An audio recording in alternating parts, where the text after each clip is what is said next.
everybody, and welcome back to the Chilluminati podcast, episode 308. As always, I am one of your hosts, Mike Martin, joined by my very own personal Lois Lane and Clark Kent, Jesse and Alex. Hello, boys. God. Oh, hello. Oh, my God. Who's who? That's the real question. I know I said no more pairing, but we were just talking about a lot of comic book movie stuff, and it's on my mind, and now I want to know. Who would you assign yourself as? Jesse makes a big hullabaloo in his life, in his public life, about being a man with questionable morals. But I do believe that in deep down, he's actually... Don't put me on blast like this. Yeah, he's a little bit of a teddy bear. He's a little bit of a teddy bear. Teddy bears, Iggy Pop, punk rocker, James Gunn, Superman soundtrack, Jesse Superman. I'm obviously Lois Lane. Because I'm an intrepid reporter, my neighbor has a La Cucaracha horn.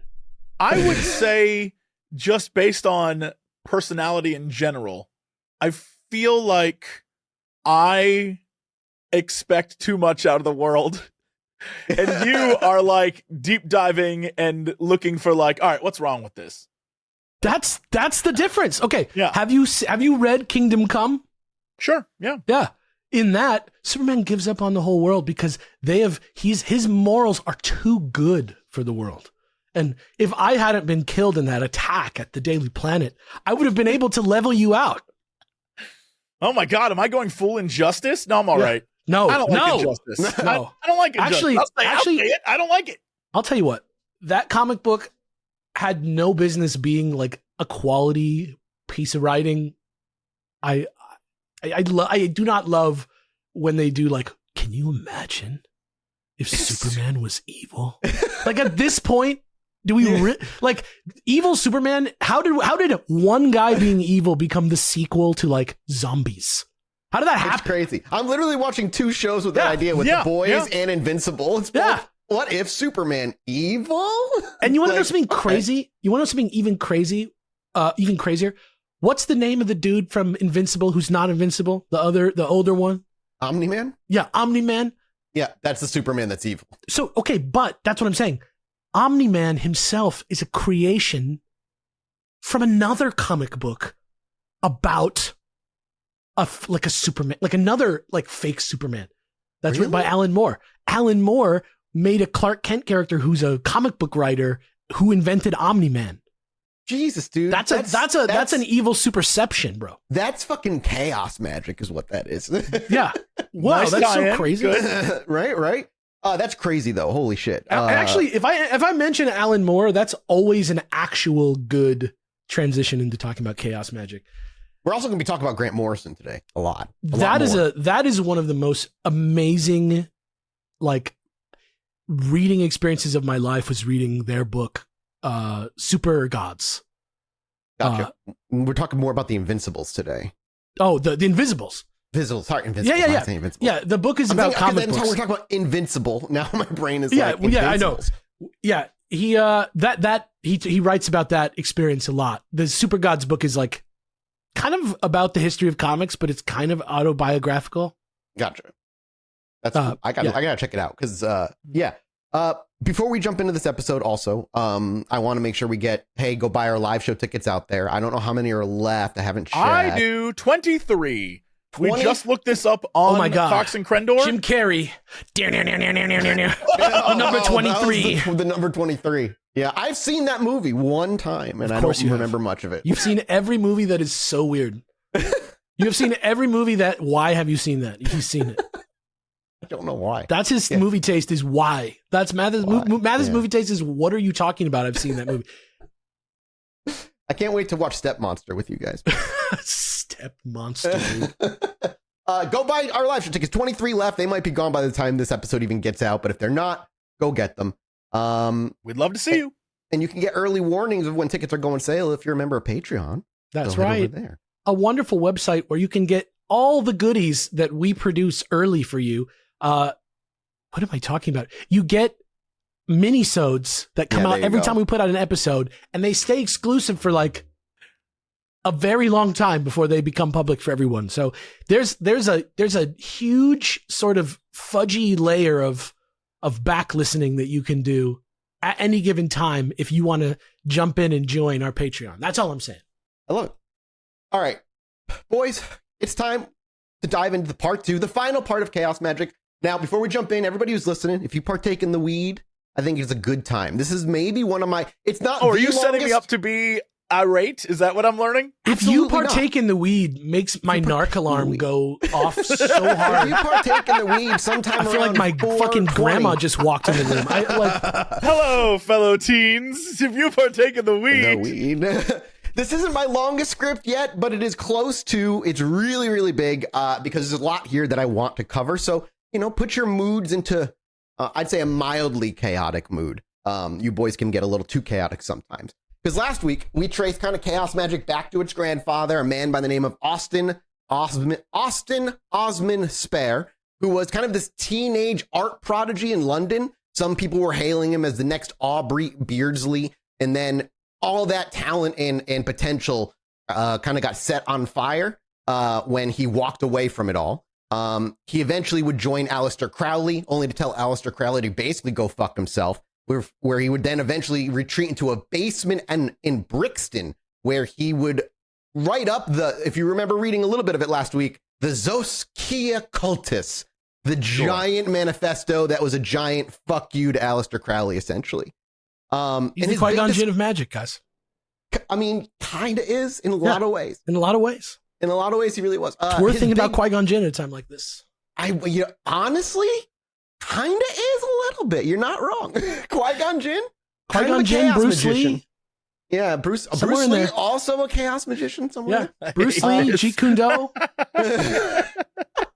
Kiadi-Mundi also. Kiadi-Mundi, big triangle head. Dude, no. I think he's almost like anti. He's like worse than Crowley. He's like, I don't know what his deal is. He's like Jack Parsons. Jack, which we'll talk about one day as well. Oh, very soon, actually. He also, God, there's a whole, God, yeah, you got so much history in this shit, dude. You guys can't believe how much we're doing Chilluminati the novel this year. Like, you guys are being like, I don't know if it'll be this year, dude. It's happening. I know for sure it's happening. If you started like 2025, like Cornerfest, bang, boom, to the next Cornerfest, bang. It's like we did like an essay together, all of us. Like every episode that we did, we like set you guys up to learn. The show has become is like I've learned to write dissertations on topics that will earn me 0 grades in any college whatsoever. The most frustrating thing about being interested in shit is that to actually understand it, you have to like delve into learn the world shit. You have to like learn shit before you can like know about the thing you want to know about. So yeah, you gotta like not actually buy the bullshit, but buy the bullshit to understand the bullshit to then say, oh, it's all bullshit. But you gotta like get into their mindset. It's like trying to get into the mindset of a cult leader. Like why are they like the Heaven's Gate leader in particular? And we talked about getting into his mindset in particulars. Where was he come from? It's very similar with chaos magic in that way. To get back to it, because Spare's big discovery when he was in the basement for him was basically simple and rude, that the idea is the subconscious is the real engine of magic. It's the actual engine of enchantment. Rituals are just kind of clever ways to sneak desires past what he called the psychic censor. Episode 1, we followed that fuse of that discovery into the 1970s, where after his death, his teachings, shall we call them, the booklet, was then rediscovered by a man called Peter J. Carroll and another one, his friend, Ray Sherwin. And they together, through their punk zine at the time called The New Equinox, declared that dogmatic orders were dead weight and this chaos magic was the true way. They stripped magic to its bare circuits, borrowed Spare's sigil magic stuff, stapled on some Discordian humor, and the line, "Nothing is true, everything is permitted," was born. Pretty mind-blowing stuff, gotta say. This is just the origins of it all, like where we started last week. Yes, just Jesse? like as a phrase, I'm just saying they nailed that. Right, you know very, very clean. And also, I forgot that we said this last time because it was a week skip, but yeah, Constantine is the perfect he is a chaos magician example. Yes, he really is. Who was he written by? Did Morrison ever write him? Alan Moore invented him. Okay. Of course. But I think Jenkins is the guy who like first wrote the big like first Hellblazer run that I've was never really read popular. anything by Morrison. I really He's from Swamp Thing. Did we talk about this? Why is this in my head? Yeah. Morrison, I think it's like 2016, maybe. Nameless. It's like a 8-issue Yes. story about like an asteroid is headed towards Earth with a weird sigil on the side of it. Are we talking about Grant Morrison or Alan Moore? Morrison. Grant Morrison, yes. Alan Moore is who wrote Swamp Thing and invented Constantine. Sure, I'm talking about like there is a very chaos magic-y comic called Nameless. I believe that's the name of it. And it is bizarre to the nth degree. I highly recommend it. It is very like mathist. Oh, yeah. Dude, I remember this. This is Morrison the Burnham one. Yeah. is Dude, this is good. an actual practicing chaos magician. What was it? What was the thing called? I want to see the sigil. Nameless. It took Nameless. 3 times to read through it before I understood what the hell was going on.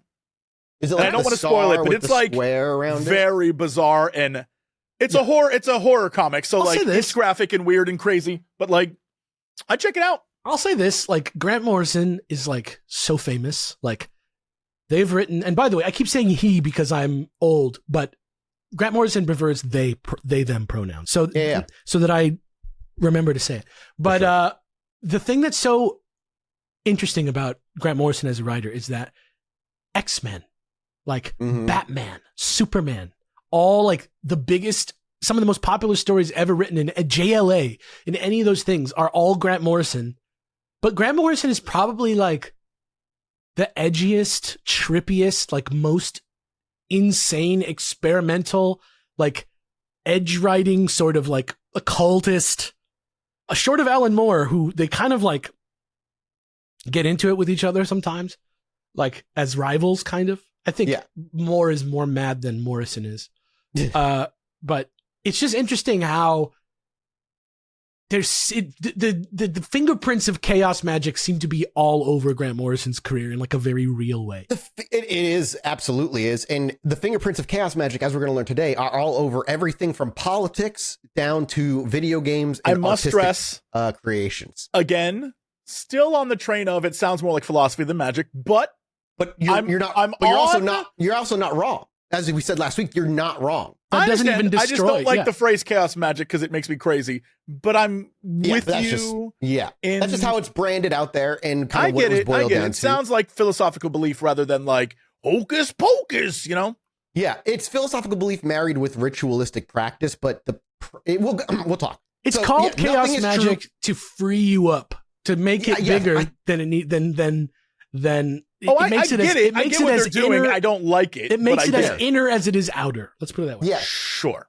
Yeah. And so nothing is true. Everything's permitted. Kind of was the saying they nailed. And would-be wizards were to treat beliefs like software. Load the software, run the software, delete it when you don't need it anymore, and repeat. And in this episode, we're going to get into like the real nitty-gritty. We're going to talk a little bit more about sigils. We're going to introduce creating your own servitor, the psychology and psychological effects behind it all. Don't worry, Jesse, we'll get into it. Are you playing Warhammer right now? Is that and whether you believe in it or not, the profound historical impact that chaos magic itself has had on the world that we all live in, whether you like it or not. And like most things, this isn't to say, yes, this works, or no, it's bullshit. It's just me being a simple, curious internet clown with way too much time on my hands. And a fascination with this stuff, occult history, and where they often intertwine that draws me to this stuff. And without magic, it's starting to sound like me. And without chaos magic, really our world would look incredibly different today. And by the chaos clowns, Warhammer. Anyway, chaos continue, clown, please. That's awesome. By the end of this, hopefully you'll know exactly how chaos magicians test reality, log their hits and successes, and stay just skeptical enough, ideally, to laugh when the universe, at least seemingly synchronistically, nudges and gives you a wink back in return. So without further ado, let's begin the end of the Chaos Magic series. Begin the begin. Begin the begin. Now, there's this moment in kind of every beginner's reading binge when it comes to Chaos Magic that stops feeling like weird theory and starts suspiciously looking like this book is like a workshop manual. That kind of gear shift for me happened when you realize Phil Hine's claim that the same psychological lever flips on whether you are chasing cosmic illumination and enlightenment through whatever magical practices, or literally just hustling somebody for a fucking parking space or something. He calls the split between the two, as we talked a little bit about last week, high magic, where you're doing all that cosmic ritualistic work, and low magic, when you're just kind of doing the nitty gritty of trying to get what you want in the moment.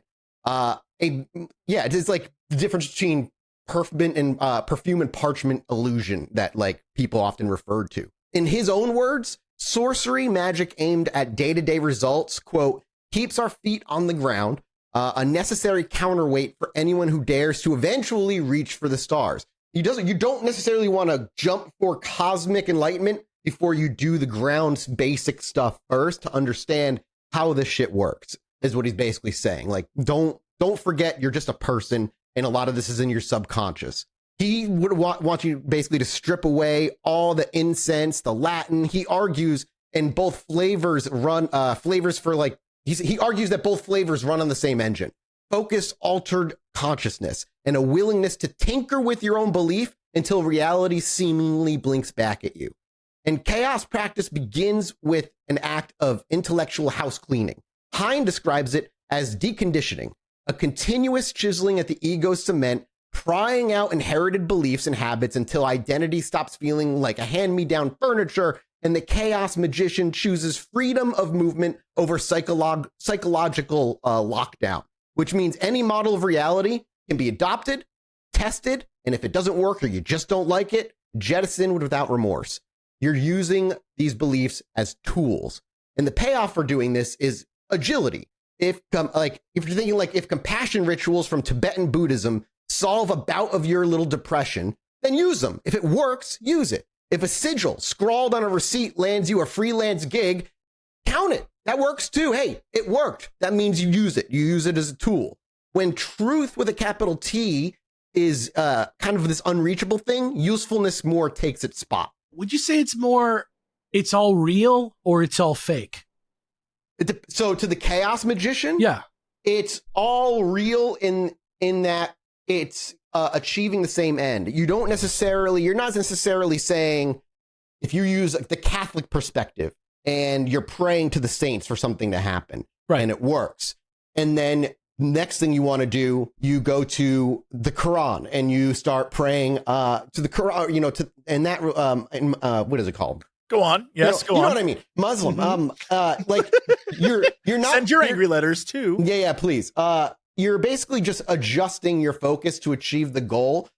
I think what the chaos magician would believe is that the outcome and the poking of reality is working, even if the lens or the perspective they're using is disposable. So it doesn't matter. So it doesn't matter then, for example. No, you just need to convince your subconscious that it's working. What I mean is in Christianity, for example, it's like, thou shalt not worship any other god or whatever it is, the commandment, right?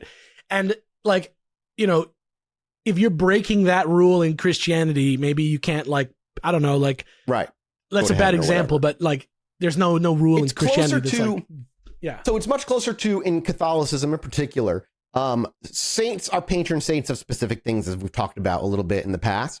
And you can go to a church that, of that certain patron saint, light a candle specifically to them, pray specifically to them for whatever it is you're looking for, whether it's like financial help or healing of an ill, and you do that over and over and over again. That's chaos magic through the lens of Catholicism. And the Catholic believes it's God because their subconscious is tricked because they believe in religion, and so they convince themselves subconsciously this might be working. And so when the result happens, they attribute it to the saint, but maybe it was them tricking themselves via this. The chaos magician is to recognize that Catholicism, Judaism, any religion, you name it, is all a different tool out of the same toolbox to accomplish a result. You're just running the result is what you're after on an emulator with hacks, kind of. Yes, right, exactly. You're cloning the beliefs and using them in your own little religious environment instead of trying to be like, for this moment, I am Catholic. Yeah, right, the belief isn't your home. Right. The belief is the tool. Right. They compare it to like you said, software. I don't know what the word is. It's like the negative version of unwavering, resolute, determined, whatever that is. There's something about this that screams to me like, using whatever you have available to achieve a goal. That's what this is. But there's something like, there's a negative emotion I have to that where it's kind of like, I don't care about any of the religious stuff or any of the history or any of the, I'm going to use whatever I can in order to get ahead. Yeah. That seems like villainous. You know what I mean? That seems like the bad guy mindset of like. You feel like a priest feels. Yeah. But you're not wrong. And as we'll cover, there is, if you are a believer in chaos magic, blowback for using chaos magic as shortcuts to achieve short-term goal stuff. Okay.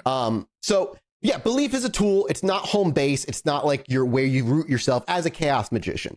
He pushes the metaphor, Hine does, that urging magicians to treat consensus reality more as like a playground where will and desire will just leave fingerprints. And that playground is messy, it's unpredictable, which is why chaos methods obsess over measurement a lot of the time. Results are the only trustworthy metric as to whether it's working or not. A spell that takes 6 months and a mahogany altar is not superior to a bathroom mirror mantra if the mantra hits faster.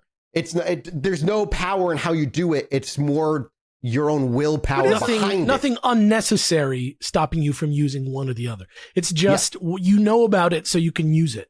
There's also something like incredibly gullible about this, though. Mm-hmm. The idea of, I tried for 6 months using the power of X religion, didn't work. But then when I switched to this thing, it did work.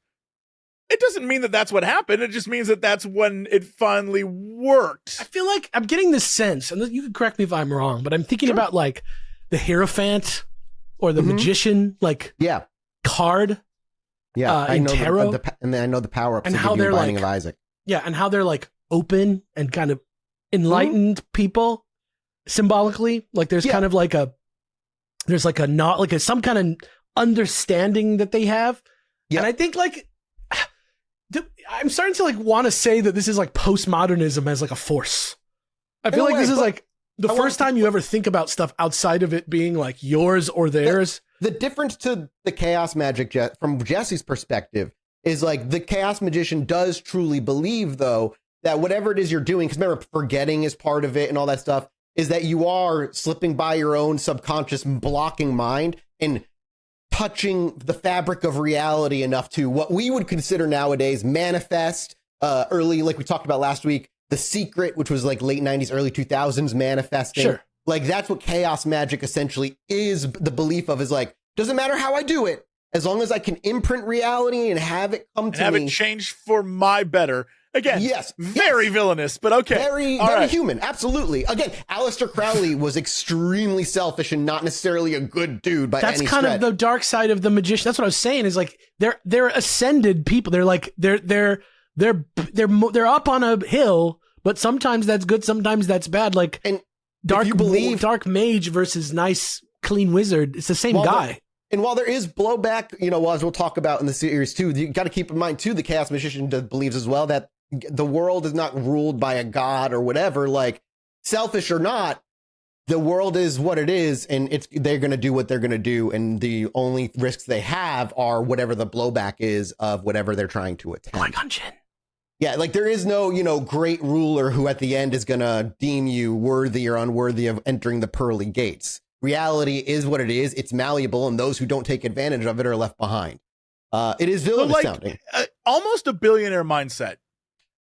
Wait till we get to the end of the episode. Like, I must stress, politics, for those of you who have not like read a lot of books about people who hang out with billionaires, that's what they are. A lot of them are not religious because they're like, this life is all that matters and get yours. And who cares? Like, that's at the same time, the power of vibes are undeniable. Yes. No. Like when I'm like, the vibes are good, like that means something, right? Like, what a good vibe is, right? Yeah. Yeah. Again, like we can affect each other. Yeah. I don't know. And that's, let's keep going because we're gonna get muddled down in this if we got to push through for a little bit here. Basically, all the hardware that we talked about, we got sigils, servitors, something called paradigm sprints, which we'll cover. All this exists simply, like I said, to slip past and intention and what Spare labeled the psychic sensor, which is like this kind of guardian between you and reality. And what he thought was his genius was realizing that you could sneak payloads through a disguise of like will and kind of like folding a note into a paper crane, toss it like through into past the sense of reality. And then as it unfolds, the real desires are hidden within. That's kind of what he was really kind of obsessed over. Hine refines the idea with practical kind of bells and whistles, build rituals that spike attention, fire the glyph at the peak, forget about it in Gnosis, and let the subconscious compress the request into what is actionable code, quote unquote, within the background reality. The approach is kind of just very democratic. You don't need robes, lineage, wizard shit, any of that stuff. You only just need curiosity enough to run the experiment and enough detachment to just let it breathe and do its thing. Now, that stance dissolves the kind of polite hierarchy between mystic and sorcerer, which is something Aleister Crowley, Madame Blavatsky were very, very attached to.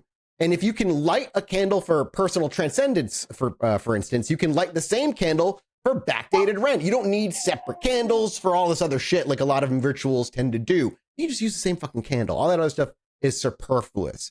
So for this, pragmatism kind of means accounting for that cosmic deadpan. Write goals clearly, leave the room for mundane channels, and build safety valves around your ritual so that the multiverse doesn't like settle the tab and like fuck you over because you weren't thinking. It's still got to be exciting. Magic still has to be dangerous. It's always, still cool. Always. Yeah.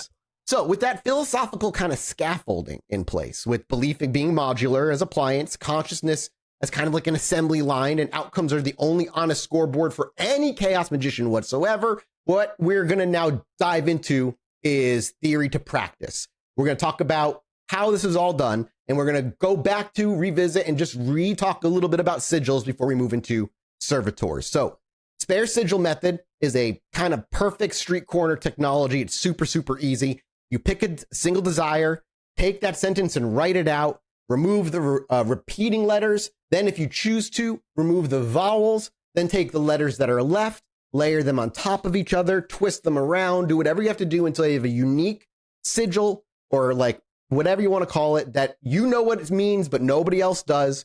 Then you have to enter a state of gnosis, whether that means meditation, whether that means having sex, whatever you have to do to get to the point where you have like we said last week, jizzing real hard, anything you have to do to like get your mind to a point where there's not really thought happening. What did you call it? Zeroing? There was another word that you used last time. I can't remember. Thank God we've forgotten. Oh, that's part of the sigil, dude. Oh, and chaos magic, baby. Mm-hmm. No, I don't remember, but yeah. Okay. Yeah. Just nut. Just flow state, basically. Real quick, there's something about this that has the vibe of like that guy standing in the corner of the party, like they don't know that I know chaos magic. There's something about this that has that vibe. Absolutely, dude. That fedora on, That's like literally the definition of esoterica. If you think about it. A little bit, yeah. So yeah, you enter a state of gnosis, however you have to do it, you with the and kind of pushing that energy to your will. And then when that's done, you destroy the sigil and then you forget about it. Don't think about it. Just fucking forget about it. And then hopefully it happens. And that's all you have to do for sigil magic.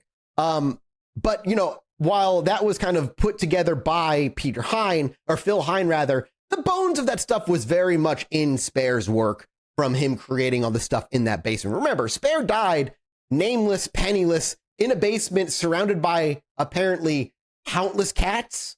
From what I read. So he didn't get famous from any of this. It wasn't until Phil Hine found it that it became popular. Found the book? Yeah, it was like during, I think, like a renovation during the area. He's found it in the basement. And, what? Like next to his fucking skeleton and 100 cat skeletons? Gonna be honest with you, I was so deep in trying to learn the magic, I didn't really look up that moment too deeply. I don't really know how he came across it. It's just interesting to think that this wouldn't exist if it's like Emily Dickinson. It's crazy. So with Gnosis, again, Spare talked about knocking the conscious mind offline, letting the subconscious take the shot, putting your will toward all that stuff. Now, what's interesting too is that a bunch of internet magic, quote unquote, borrows a lot from chaos magic that we're going to get into as well. But also for excitatory gnosis, things like an ice bath shock, also viable. If you're like a sprinter, works. Chanting, drumming, literally fucking anything to get you into the Zen state, the flow state, whatever it is you want to call it. Set it on fire, delete it, forget it. And if you catch yourself kind of like wondering an hour later whether the magic is real, you're already fucking it up. Like if an hour later you're like, did it work? You fucked it. You got to let it go. You're contaminating the fucking magical petri dish of shit you got going. Don't think about it. Now, most internet mystery symbols also begin life in things like marketing departments too. And there was a person by the name of Ellis who kind of influenced this stuff.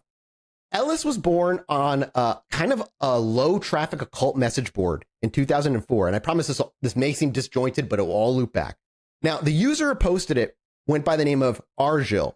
And Ellis created a sigil that apparently went wildly viral and ended up kind of like really influencing shit through just like 4chan, 8chan, and shit like that. Have any of you heard of the Ellis Sigil before? No. I might have seen it. I don't know. Okay. All right. Look it up right now and just tell me if that looks familiar. Oh, yeah. 100%. Kind of L-shaped one.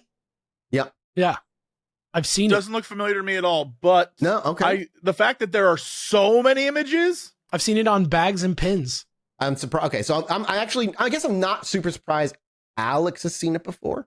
Yeah, maybe it'll be more familiar as we continue. I was kind of hoping it was that S thing that all the kids draw in You thought school. it was going to be the not Stussy? Yeah, I thought it was going to be like, whoa! I was having my mind blown, but no. Basically, this sigil kind of took over the like viral in a lot of different ways, and what it ended up being was kind of fascinating. So there's a user out there on Reddit who went by the name of Argil, Arjil, and this account has been inactive for 9 years, I discovered.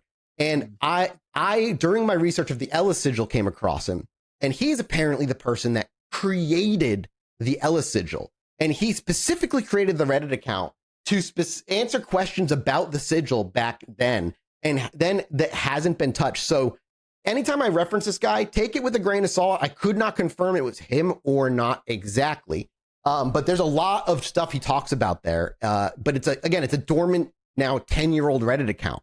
But the glyphs apparently started as a sideline component for glamour bombs, and these are like little discreet have a nice day charms that chaos magicians hide in public.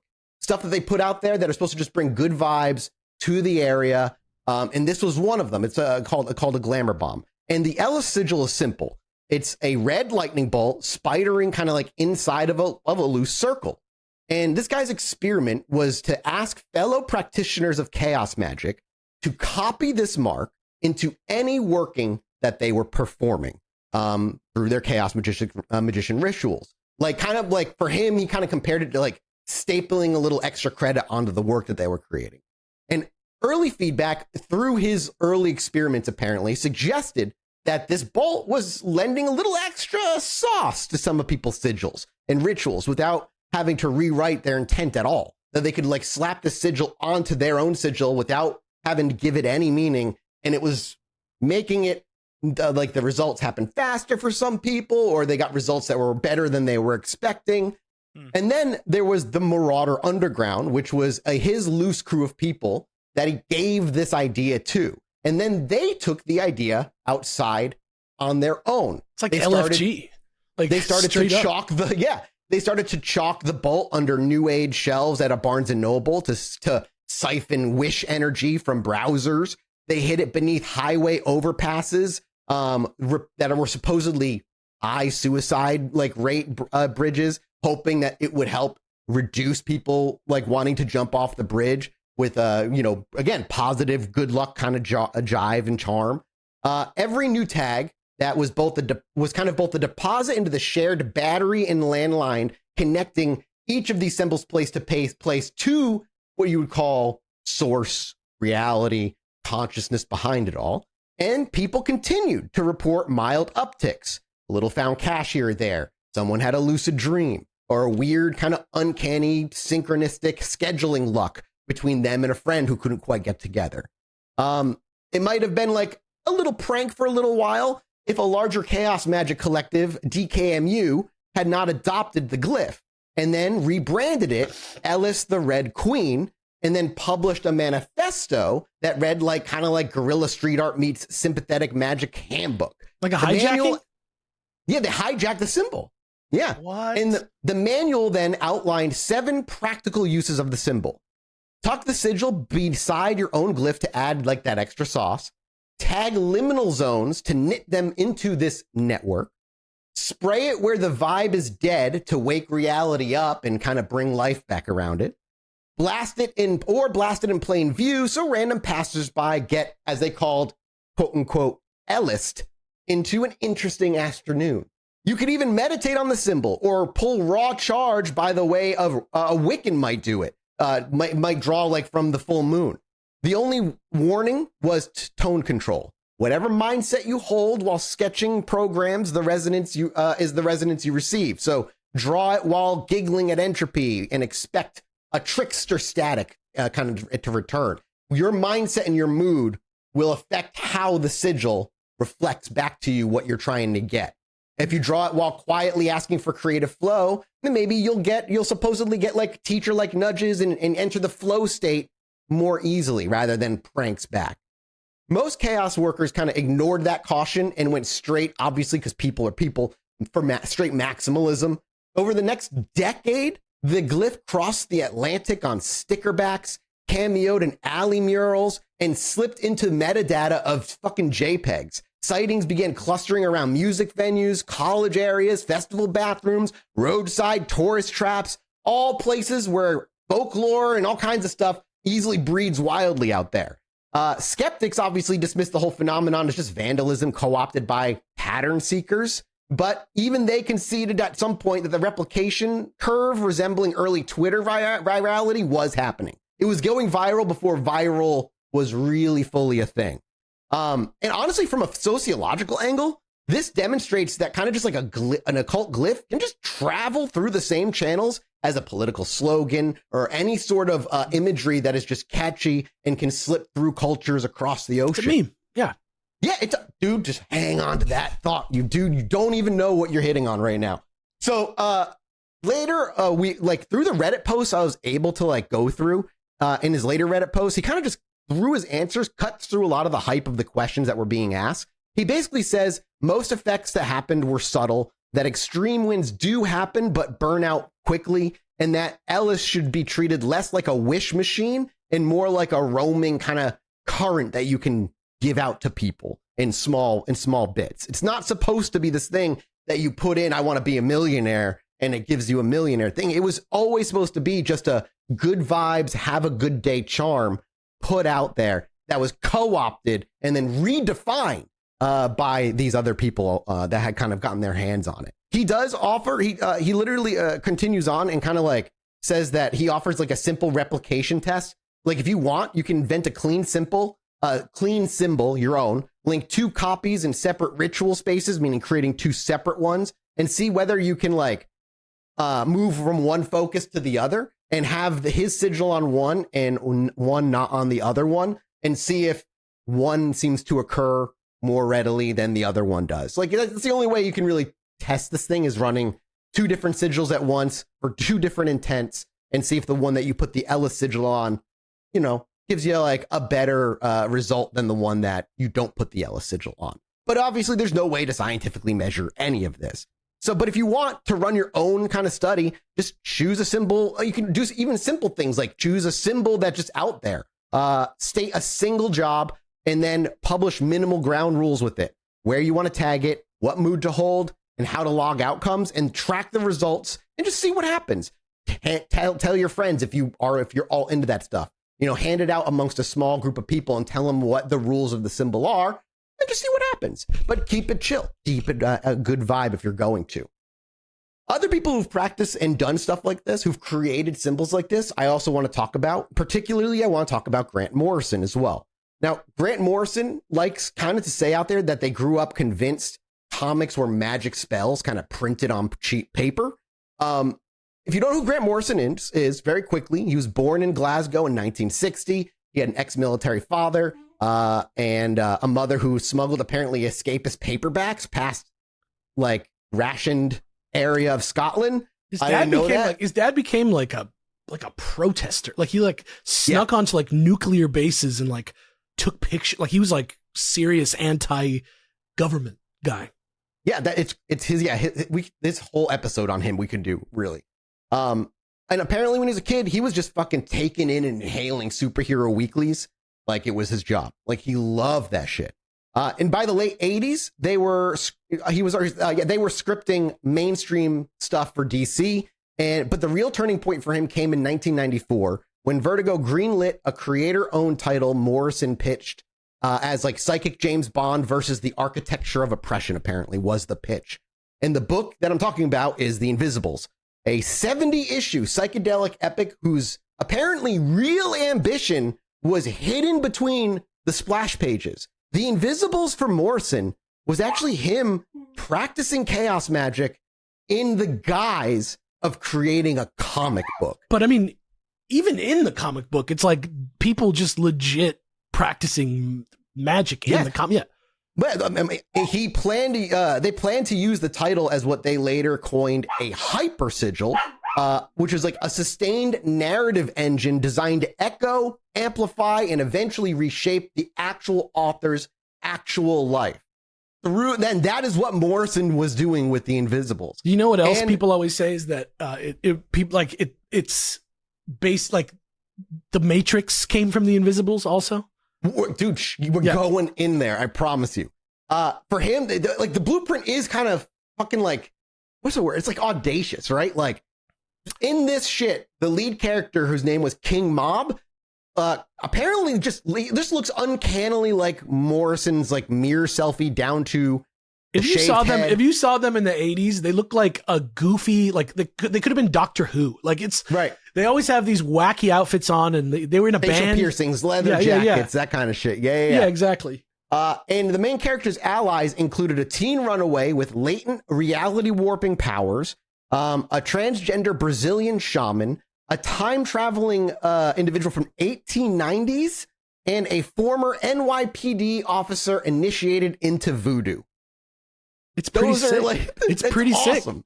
Yeah. It's fucking crazy. It's a pretty sick book. And their one shared mission was kind of crazy. Tear down the metaphysical prison erected by the outer church, extra-dimensional entities that fed on human fear and conformity. And more, but through this... See what I'm saying about the Matrix? Yeah. Yeah. And through all this, Morrison's private goal was kind of parallel. Destroy the limiting story that they felt trapped in as a closeted working class kid from Glasgow and replace it with one where glamour, travel, and Gnostic revelation were their daily currency. This is crazy. Dude, when I started, I'm so glad I had so much time to do this. When I started the Grant Morrison hole, I was like, that was like 2 days of my life. You should reach out to them. Holy shit. I bet you they'd come on the show. I would love to. I would love to talk to them, but I want to read some of their work first. More of it than I have. Got all of it pretty much. That was nuts. And this is all very true. I'm not lying about any of this shit. The first 12 issues followed a pretty tight structure, kind of cliche in a way. Recruit the team, which is part school, raid a secret Masonic bunker, and then rescue, obviously, a psychic kid. Sales for it were pretty healthy. Reviews were glowing, and Morrison's own life suddenly began ticking off the script's wish list. DC flew them to San Diego Comic-Con, where they partied with rock stars and occultists because of this comic, very much mirroring King Mob's jet-set adventuring, and Morrison noted each synchronicity in a leather diary marked results log. Then, 1995, less than a year later, and the Kathmandu incident. While trekking in Nepal after a promotional tour, Morrison contracted. This is like Mathis's dream, actually. Dude, it's crazy. He contracted a really fucking vicious staph infection in both lungs.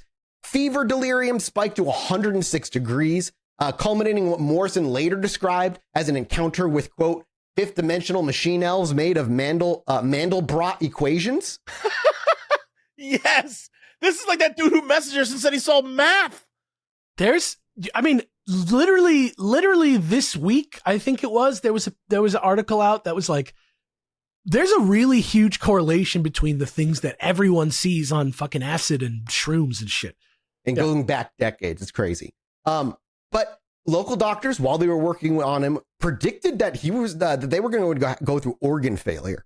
And Morrison apparently was spending their nights kind of bargaining with whatever intelligence was behind the morphine curtains he was seeing behind. And he said they would promise to reshape the comic if they survived. And after a nasty week, the staph infection in both lungs receded. Morrison flew home 60 pounds lighter and filled with new pages of notes. True to the bargain, the next story arc hurled King Mob into a mirrored torture scenario, and Mob survived by surrendering ego and embracing death as a data transfer event, exactly the epiphany Morrison felt while he was in the hospital. Now, critics obviously noticed the tonal shift in the books. The books earlier books had, I guess, more of like a punk swagger. It was like the team. Yeah, like, come on. They had like a cosmic weirdness to it, tantric sex magic and metaphysical kind of physics, but still in that like bubble caption, comic booky way, like Alex just said. Sales dipped when the tone changed, and DC considered cancellation. Morrison, ever the fucking practicing chaos magician, turned crisis into spellcraft. They wrote a call to arms in the letters column, urging readers to perform a group sigil. Quote, buy the book, wear the sigil badge, think of freedom. That was his directions. Fans complied, spray painting the stylized V logo on bus stops from Melbourne to Manchester. Orders ticked upward just enough to guarantee one more year's run. And Smitty is like upset about the cancellation of the series, dude. He doesn't want it to happen. He's mad about it.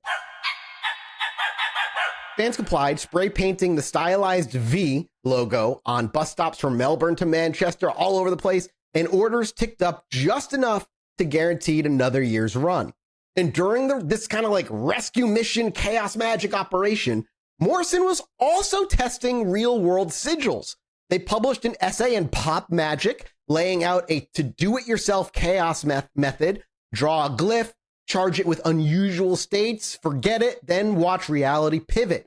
And one public test, a sigil for mainstream recognition of the Invisbles. 2 years later, the Wachowskis released The Matrix, wearing influences so fucking blatant that journalists literally rang and called Grant Morrison for comment, and he simply said, looks like the spell worked. On radio. He said on BBC radio. It's crazy. Yeah, no joke. This like kind of final act pulled narrative and diary into lockstep again, and King Mob retired from violence to write novels in Marrakesh, and Morrison in real life bought a flat in Tangier, took Arabic lessons, and began wearing linen kaftans in interviews. And a supporting character, Lord Fanny, transitioned genders with a shamanic grace. Morrison came out as non-binary soon after, and adopting singular they pronouns and leather skirts on stage panels. Even like disease loops closed. When Mob's lover developed a lethal nanotech infection healed by tantric ritual, Morrison's lingering respiratory issues cleared out during an ayahuasca ceremony, apparently. Hell yeah, okay. Like, I used to see this guy around, right? Yeah. Like, they'd be out, like, by the pool at, like, a comic event with, like, babes dressed in, like, a white suit. Yep. Like, with, like, a gold chain with people doing, like, hedonistic acts around them. And they just seem King kind of... Mob. Yeah. From, like, the beginning of the comic. It's him. It's them. It's literally them. So all that was missing when we tried to get you to see a UFO that one time was a sigil, huh? I guess so. Yeah. I guess that's all that was missing. That's what I'm getting out of this. A few more years later, the series finale would be in 2000, and Morrison basically claimed success on every original bullet point: world travel, cult fame, creative autonomy, and a community of magically minded readers who now treat the comic as fucking scripture. They coined hypersigil in a DisinfoCon lecture, which is fucking awesome, and defining it as, quote, a work of art designed as an extended spell, the writer becoming co-creator with their own fictional universe until feedback makes the boundaries meaningless, end quote. And in the chaos magic sense, the term stuck. It offered a framework for musicians who program albums as rituals, filmmakers laying intention into shot composition, and podcasters, yes, like us, who realize a multi-episode arc can double as a probability engine if you run it with just enough care. And that's the only way that the Chilluminati podcast resembles a hypersigil. Yeah.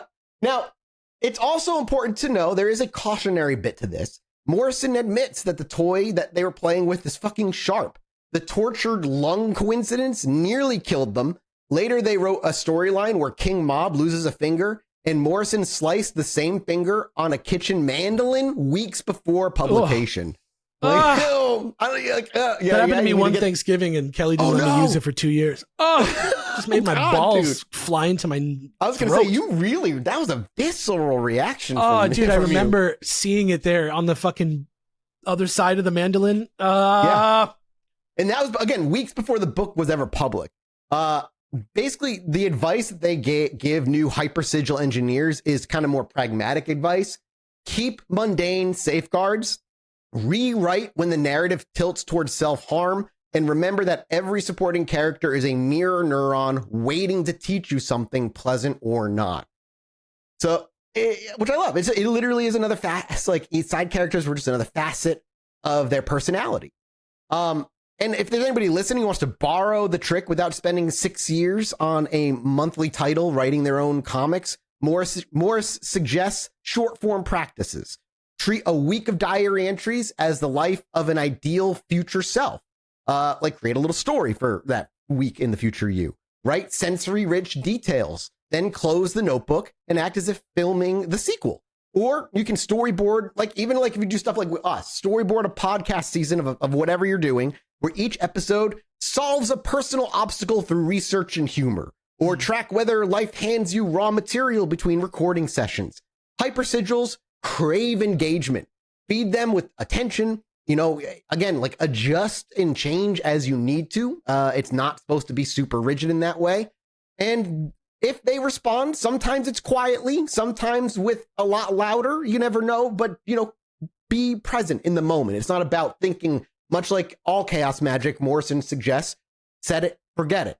You don't Ron go back. Popeil, yeah. Yeah, exactly. Looking back, Morrison kind of frames the entire ordeal as like a weird interactive theater with the universe. The collapsing lung, the Matrix echo, each anomaly served the narrative they had kind of already set in motion. Critics still today, on forums mostly, debate whether that is mystical causality or just good storytelling, like recognizing the patterns of life and telling stories around them, and they just kind of crop up in there. But chaos magicians don't really fucking care. They don't care if it's one or the other.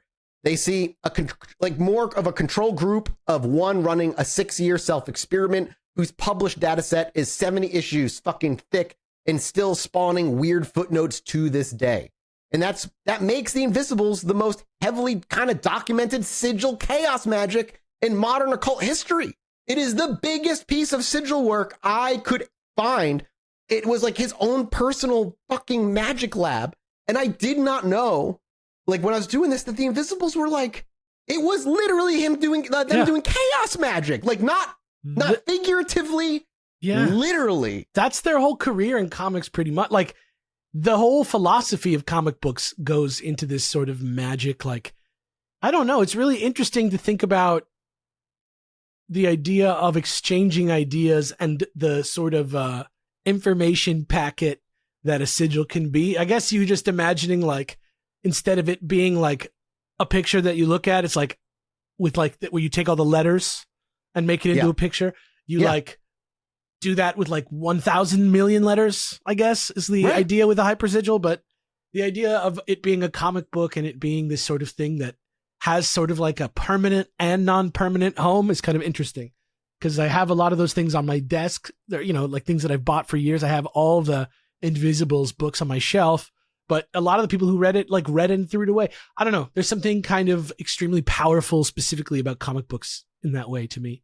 They kind of resonate a little harder than other things. Now, obviously, it would be remiss for me not to, before we continue on and talk about actually practicing some of this stuff beyond the sigils that we've talked about. The important thing to know is modern psychology just offers a really slick, very non-mystical model for why all this shit works, by the way. Transforming text into abstract art can block verbal rumination and files kind of like this will, I don't know if I call it a wish, more under implicit memory. This is kind of what we were getting at last week. The whole point is you're trying to embed in your mind the goal subconsciously so that even if you're not thinking about it, your subconscious is aware and being and looking for, again, if we're talking job promotion, while you may not be consciously thinking about it, maybe you're more subconsciously aware of when little things that come up that could help boost your notoriety pop up and you jump on them and try to do them when maybe if you weren't or hadn't done that or embedded that into your mind, you wouldn't. Small things that might not seem like a potential opportunity for growth that now you were willing to do because you've subconsciously trained yourself that any opportunity that arises you should take. That kind of thing. That's what psychology is basically saying.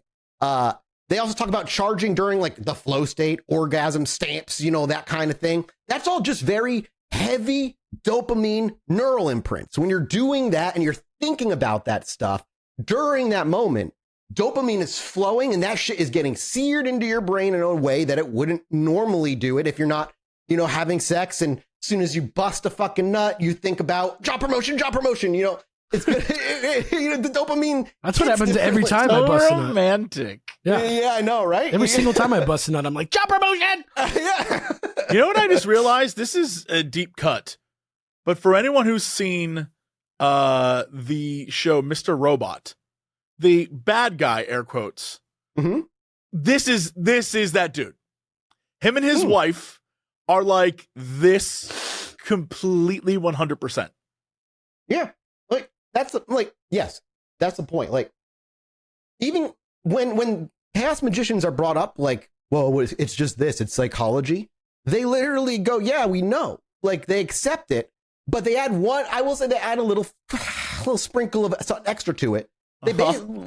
What they say is if the brain truly is editing your perception this much, even if you're not aware of it, but you're literally doing things you wouldn't normally do otherwise, then altering the brain is indistinguishable from altering external reality to the user. It doesn't matter if they're basically it doesn't matter if it's achieving its goal. If it's literally changing the way your brain is reacting to situations, even if it's explained by chemicals and neurons, is it all that different? And regardless of model, the safeguard is always going to be measurement too. You want to seal the statement of intent within an envelope, date it, don't open it for a month. Put it, set it, and forget it. And if nothing happens, ritual cost you a sheet of paper and some ink, some time. Maybe you busted a nut and had a good time. All I can think about is that rotisserie chicken thing. It's 2 a.m. I'm in the college dorm, and he's like, set it, and the crowd goes, and forget it. Yeah. And basically right. Yeah. So if nothing happens, then like I said, nothing was wasted, no time, minimal time was lost. And if results do appear, they also make note. It's just not evidence for you to declare a new religion. You have one result. Now do another one. Second trial, do it differently, maybe set a different goal, whatnot. Log your successes, date when they happen, and your failures. Seems like don't be a weird asshole is part of it. But the whole point, you're not supposed to step out there and go, I have figured it out. No, this is for you. It's for you. Chaos magic is very personal. It's not for you to start a fucking religion with. And then if you want to start, here's how I would how they suggest you start. Low stakes.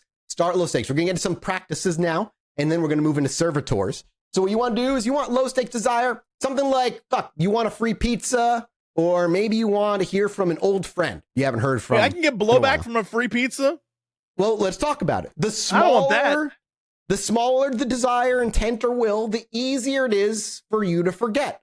If you're like, man, I want a free pizza in at sometime in the next month, You think a week and a half later, you're going to remember you like want a free pizza and you've been, fucking hoping and hoping and hoping. If you put, I want $1 million, it's going to be hard to forget you want $1 million. But if you have, say you have pizza 2 times a week and you want one free pizza and then you kind of like put a sigil and then, seal it for a month and forget about it.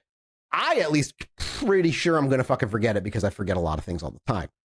You know what I mean? Like, that's why you want to start small. I feel like I've benefited from little accidental pockets of this, Yeah. Like, I feel like it's at certain points in my life, I just didn't have to worry about getting, like, I remember in high school, for example, I just decided that I could save my money every day at some point because I wanted to like get something that I wanted to buy or something like that. Yeah. And so I would take the couple dollars that my parents gave me to buy lunch and stash it. And I would keep it. And then I would just walk around. I wish I had learned that earlier than 30. Well, but I just walk around and then I'd look on the ground and I'd see a lunch ticket for the day. That's exactly magic. Yes. Yeah. And because you're just kind of thinking about it and like you see a little money on the ground. You're not thinking about in that moment, I'm looking for money. But if you see money and like out of the corner of your eye. Not even money, just a little like the state, like, like you apply for your like lunch ticket at school. Like, I don't know, maybe in the 90s you had to do this. I was in Catholic school. The state would pay for your meals if you fell below a certain income. And so a lot of kids would bring these to school and just throw them on the ground because they didn't want them. So I just sort of knew each day that I would get lunch anyway. And it started to be this thing where it changed your thinking. Well, on the one hand, they're everywhere. Yep. But on the other hand, I started going to this one part of the school every day for some reason. And there would always be one there waiting for me. And I didn't even look for them after a while. You know what I mean? It's an interesting synchronicity. Yeah. Right? That's all I'm saying. You just knew it was going to be there. That's all I'm saying. It's like, I didn't do it. I didn't like intend for it to occur that way. I wasn't like, I am practicing magic, but correct. Something kind of happened. My brain started to control it in some way. But chaos magic would also say, like, you weren't actually doing any practicing of magic, that you don't go out and say, look, magic got me free lunch. Right. It's just a thing that happened. A synchronicity, a weird thing that helped you save money. And did you get to buy whatever it is you were looking to buy when you saved enough money? Yeah, I bought a couple things. I don't remember, it was like a movie. I didn't know if there was like something you were so excited to get and you were like, I can do a game here and there, or like go see a flick, Yeah. So minimum wage wasn't that different, but inflation was a lot lower. Yeah. So Yes, it went pretty far. Right. So the idea is keep it small. If you want to try this, just keep it fucking small. And if you try it, you don't have to believe it. It can literally just be a curiosity of something. You just want to see what happens, even if it's just for a fun little game you want to do. But the smaller, the easier it is for your brain to kind of just let it go. You can do something like logbook with like columns for the date, the intent, how you charged it, and what your desired outcome is. And then if any side effects happen, you can always write those down. How do you forget? You're supposed to just literally, if you're going to logbook it, that's a little bit hard. Well, the logbook is supposed to write it down, everything you did, and then close it for a month, and then go back to it after a month if you remember. Just keep the logbook out of sight. Put it somewhere you're not looking at it. I like that. You could do like same thing. You could write this on a piece of paper and seal it in an envelope as well, and like slide that somewhere where you forget. Doesn't matter how you do it. I'm just saying, if you're going to do it a lot, logbook for multiple times. If you just want to do it once, do a fucking piece of paper. And so if you see what happens after a month. Obviously, the temptation can be to escalate to rent money, finding your soulmate. Don't do that shit. Because like you're putting yourself into a bad headspace alone. Never mind if the magic is fucking real or not. That's just not the right. That's the wrong headspace to be doing this shit with. It's not step 1. It's not even. It shouldn't even be step 10. You should never like soulmate hunt with chaos magic and stuff, because it's all gonna be. This is so weird to say, but do you think you could?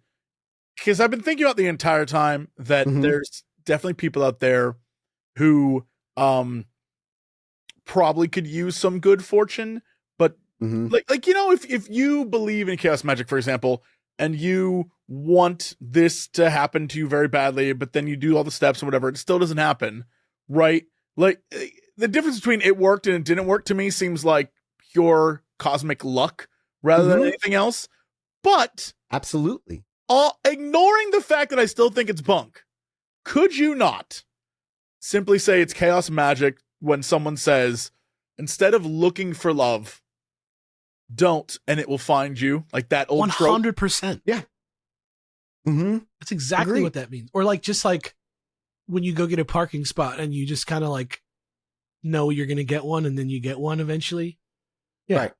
Yeah. And it's, and even Phil Hine kind of talks about that in the book where, I mean, he kind of has like two like main rules for this shit. One is make sure you phrase your goals positively.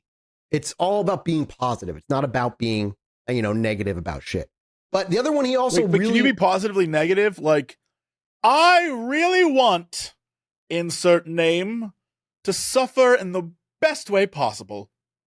You know what I mean? Like, yeah, probably. Like, if you're like Aleister Crowley and you can like purely wish for that, yeah.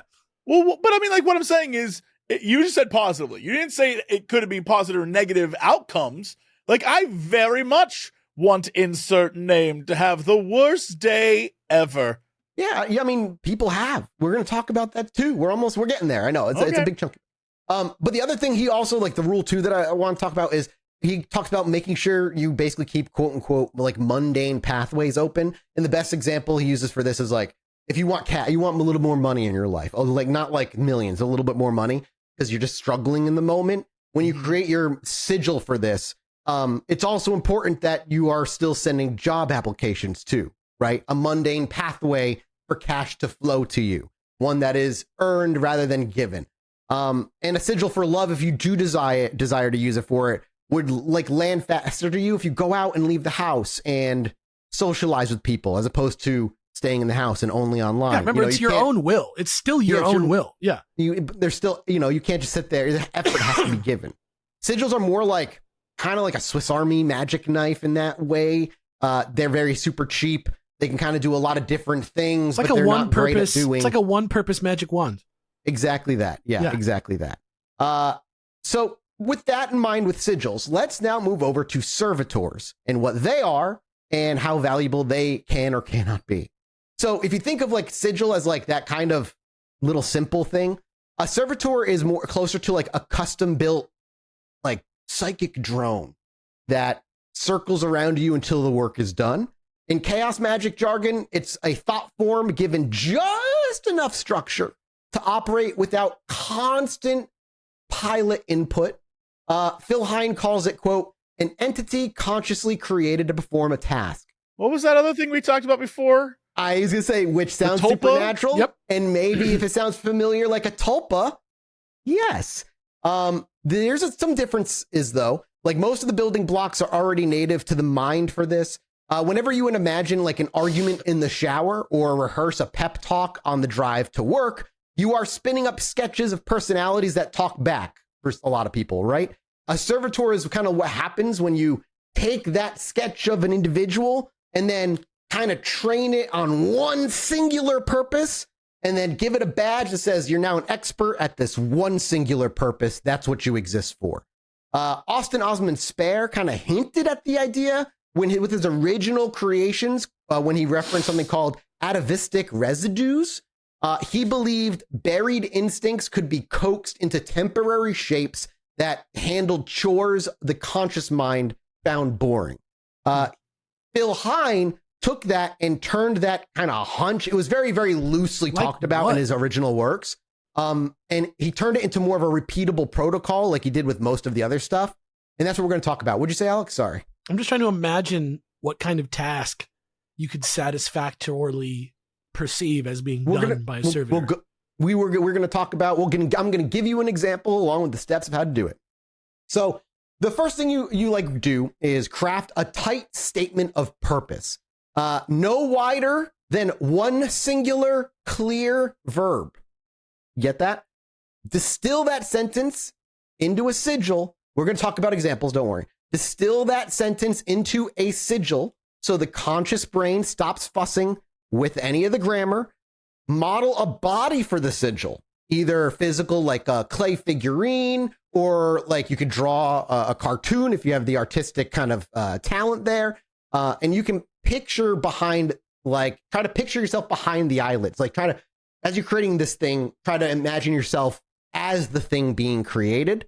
Then you're going to charge the construct with focused attention until it feels slightly separate from you, the way like almost like a half dream can be. Like when you're in that half dream state where you're like recognize you're maybe seeing something, or like half aware that you're dreaming, which kind of, it's not really, you're not like fully conscious you're dreaming, but you are aware that you're aware you're dreaming. It's called the hypnagogic state in psychology, when like I've had it happen where like my eyes are closed, I'm mostly asleep, but suddenly I realize I'm looking at like buildings and I know my eyes are closed and I'm like, huh, that's really weird. And then it all blurs and disappears because I'm now back into the conscious. I'm like sure. You're trying to like get to that point.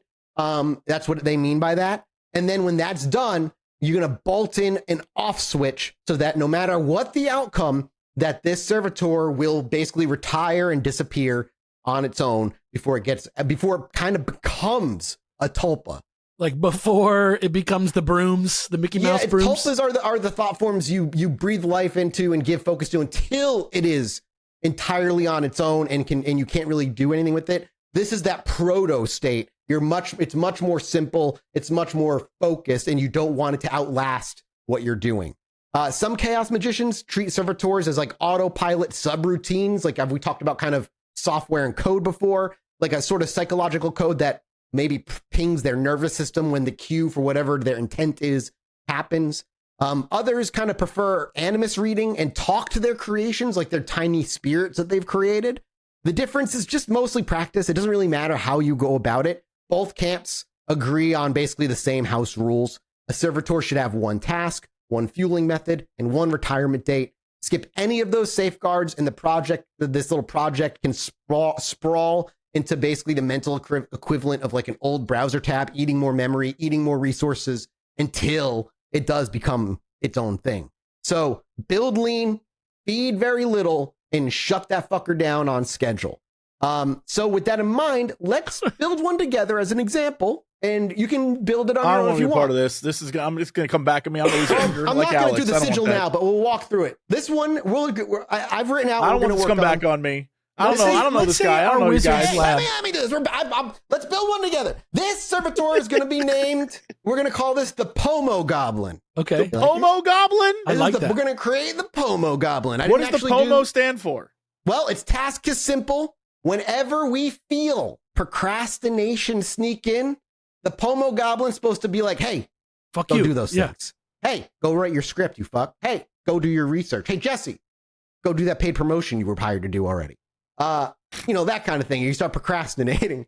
Guy, my manager? What the hell? Yeah, and it's I went with Goblin because I want it to be annoying. I don't want it to like if like I'm procrastinating. I want it to be really like on my ass about it, kind of thing, right?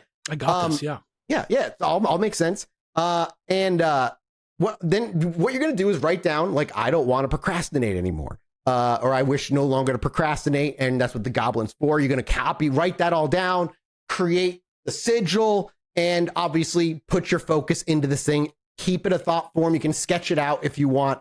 I didn't sketch it out. I didn't actually do this. So step one, write the sentence or write the pretense sentence. I progress through my daily code and efforts that hope to merge with disciplined curiosity. Like a very flowerful kind of way of putting it. Then you're gonna trim surplus words until the line feels like a command. Then remove repeated letters. Then remove vowels if you want. Rearrange the letters to sigil. You know how that goes. This glyph, kind of think of it like the DNA to the servitor. We have created the DNA of the Pomo Goblin. Okay. Now draw it on a note card. Then redraw it, mirrored or rotated until the shape looks unfamiliar. The aim is basically to fool your conscious mind into letting the subconscious take ownership of this thing. Then we move on to step two. A servitor can live inside anything that will hold your attention long enough for the spell to anchor. That's where like the clay figure comes in. But other things can work too, like a USB drive, keycaps to your keyboard, a back panel of like a mechanical keyboard also works. For a Pomo Goblin, why don't we just say like a physical object that sits near the problem space? Where do you find yourself? What? A Ness amiibo. A Ness amiibo. Yeah, exactly, dude. Wherever you find yourself sitting and procrastinating when you should be working, you need something there that you're going to use. And so a Ness amiibo will be correct. Now, you want to ruin your Ness amiibo by either painting the sigil onto it or carving the sigil onto this thing. Put that shit right on the bottom. It's the best place for it. Oh, yeah, right in the fucking bottom. Exactly. It's a big circle. Yeah, guys. Exactly. And then this is where like the point of focus is when you need to feed or retire the entity. Step 3 is to write the operating manual for this thing. Servitors kind of got to think of them behaving like small neural scripts, small like little programs. Yeah. Yeah, lemming. Yeah. They need a very clear job description. And you also need to dictate the method of feeding and what its sunset terms are. So draft like a short contract on a piece of paper. This like can read like my example one I wrote was Pomo Goblin will nudge me within 60 seconds when I drift from my current task. The nudge will arrive as a flicker of unease or a sudden memory of the goblin itself or my phone phantom buzzing on my leg. Fuel arrives for this sigil and for this servitor when I acknowledge and the prompt and push one meaningful commit to that commit within 5 minutes to the procrastination. There we go. Jesus Christ. Couldn't get that word out of my mouth. So fuel arrives when I acknowledge the prompt and push one meaningful commit within 5 minutes of being reminded of the procrastination. So he reminds you to do it and he lives off you doing it. Every time you do it, it feeds him. Yes, correct. Exactly. And when you feel the nudge, basically it's within 5 minutes for you to get back to work. And if you fail to do it, you fail to feed it and you fail to fuel the servitor. And the sunset clause states that after 30 days of service, the goblin will be thanked, dismantled, and returned to, and in this case of the Ness, inert plastic. And that is how you create a servitor for something mundane like procrastination. That's what they're supposed to be for. Then you animate it for step 4. You got to pick a time when your work area, wherever it is quiet, dim the room enough that maybe you have the monitors glowing, place this 2B goblin in front of you with the sigil showing. So if we're going to put it at the bottom, tilt it maybe somewhere where you can see the sigil. Recite the intention 3 times while breathing in and out slowly. And on the 4th breath, stare at the glyph and allow your vision to blur until the symbol wavers into like an unreadable blurriness. At that peak moment, speak the goblin's name once. Pomo Goblin. Yeah. Picture a thin wire running from its chest into your solar plexus and snap your fingers. That click marks the moment it is alive and its task has begun. Turn the figure to face you. So I have, turn Ness to face you in your keyboard. Close the little notebook where you wrote all those things and walk away for 10 minutes. Give your brain a break. Don't think, just go take a walk, just chill, relax. And then you can come back and get to work. And you're done. That poor goblin. That's how it works. That goblin be working that's how overtime at my house. Yeah. The procrastinator. Can we name our goblins anything? Yeah, absolutely. Nice. Because I don't think we should all have the same goblin. I want mine to be named like Grinkle. Yeah, Grinkle Gob. Whatever you want to fucking call. No, not Grinkle Gob, just Grinkle. Grinkle the Goblin. Grinkle the Goblo. Then to sunset it, to decommission it, on day 30, place the goblin in a small bowl, sprinkle a pinch of salt over the sigil, and thank it for each confirmed nudge that you felt and responded to. Recite the original intention once, followed by simply saying task complete, rest. Wipe the sigil with if you painted it, just like isopropyl alcohol. If you carved it, just scratch it up some more, I guess at that point. Remove any paint if possible, and then you can store the figure out of sight for at least a full moon cycle. The removal of the glyph severs the code. Most practitioners say they feel a brief dip in motivation the next day as the mind kind of takes back the workload that was being handed off to the goblin. And you kind of fill that gap with mundane habits. You just kind of get back to the habit again. Now you can start doing calendar reminders, give yourself short breaks, posture checks, so the brain learns to integrate the skill. The point isn't to always offload it forever to the goblin. It's supposed to kind of give you an easy in, a little head start, but you do want to integrate it because you don't want to rely on this thing always, create a new one every single time. That's pointless. But if you are suffering from a really big bout of procrastination, maybe you're burnt out, This is a nice way maybe to try and get it back in that way. Now, things that can go wrong. There are things that can go wrong. If you neglect the kill switch, a servitor built for vigilance, for instance, can escalate into a low-grade paranoia in yourself, left unfed. The fix is usually like a firm shutdown ritual, as we just described, and then getting and destroying whatever it was that the servitor was in. So say we forgot to do it with Ness, we now destroy Ness like completely instead of just putting him away because it's been too long. Some rare cases, some people have talked about on forums and stuff, involve servitors that hop hosts, showing up in a roommate's dream, things like that, kind of becoming a tulpa in that way. And they're great stories, but there's no way I can verify any of them, so I'm not going to give them fucking too much credit here or too much time here. Phil Hine specifically also warns about over complexity. Like somebody new might draft a 20-page specific documentation for wealth gathering servitor that negotiates stock options, or maybe it monitors crypto and shit like that. Don't do that shit. It's not going to work. It monitors crypto is so funny, dude. You just become paranoid watching crypto all day. Dude, just get an app. Exactly. It's supposed to be simple tasks, simple psychic clean code. If you want household helpers and shit like that, this is not what this is for. Yeah, it's not what it's made for. What if there's like water like rapidly rising in my wizard tower and I need somebody to take I don't think you need to hurry. Yeah. I think they'll motivate you to not procrastinate, to quickly call like a plumber to come help you. No, dude, you have to, that's it. If you want the magic to work, you got to do it yourself, dude. Just like Mickey did it himself. Yeah. Just like Superman. Yeah. Servitors are not servitors tug probability inside like creators as well. Some people use them to like spike their creativity and stuff. Using them to spike coworkers' project stuff usually doesn't work and ends up kind of moving into you manipulating your workers instead. So that's kind of like what happens when you try and focus it on other people, because again, it's all operating through your subconscious unless you let it go too long. Pomo Goblin is supposed to be more internal. It's not supposed to be for anybody else than yourself. He's our own little guy. He's your own little guy. Yeah, or whatever, you glizzle block the goblin, whatever the fuck you want to call it. That's what it is. I've changed my mind. I want to call him Bing Bang. Grinkle is now Bing Bang. Grinkle is now Bing Bang. Can I switch it up as I go? Like, what if I feel like it's not landing? You know what I mean? Yeah, man. Like after 30 days, nothing happened.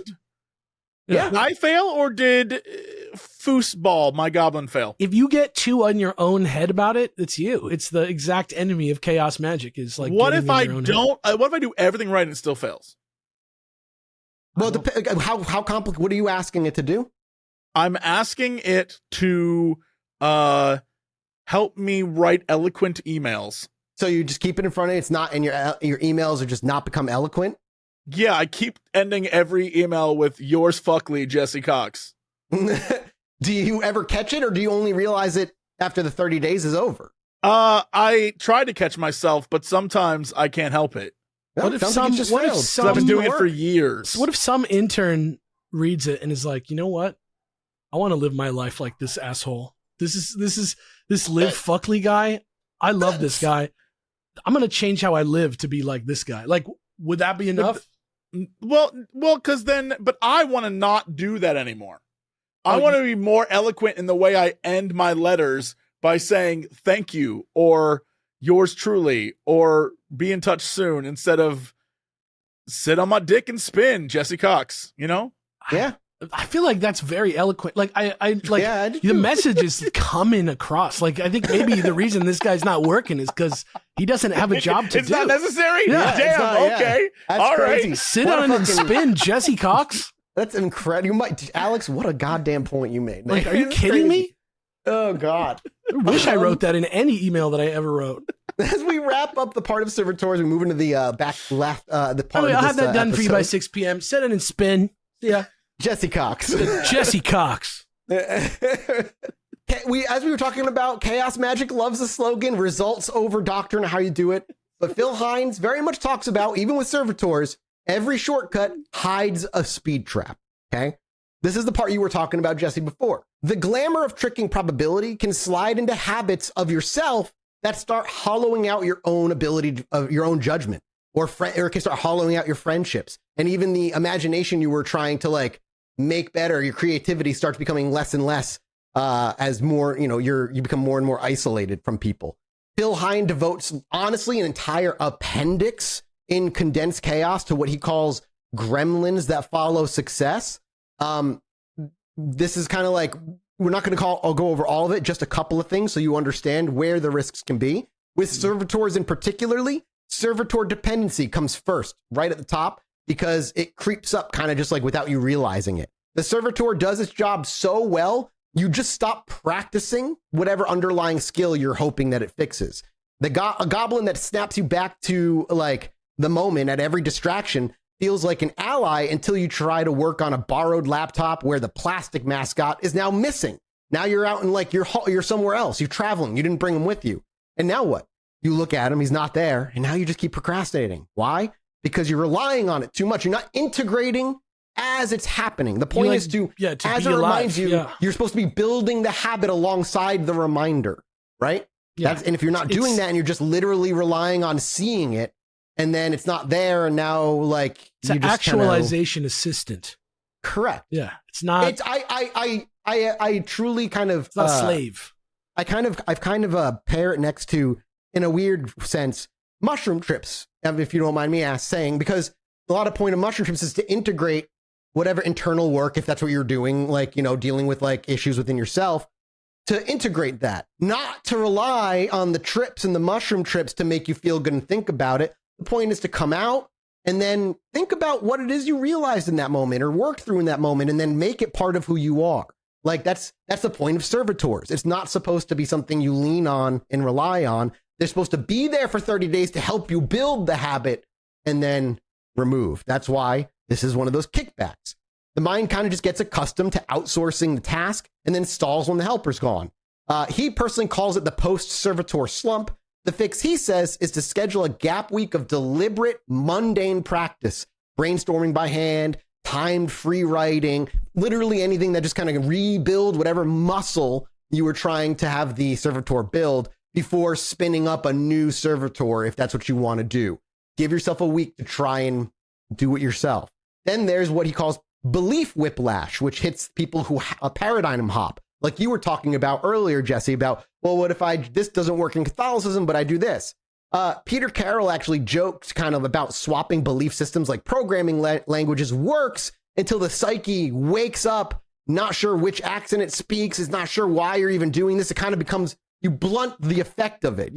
Everything kind of becomes blurred. Right. You spend a month venerating Ganesh for obstacle removal, which is just like a weird thing I discovered. And then you just jump straight into like NASA fucking Mars photos of weird shit. The heavy jumping and looking for what you want through different lenses, whether it be religion, science, conspiracy, that shit needs to that won't work. Your psyche will eventually blunt to it one way or another.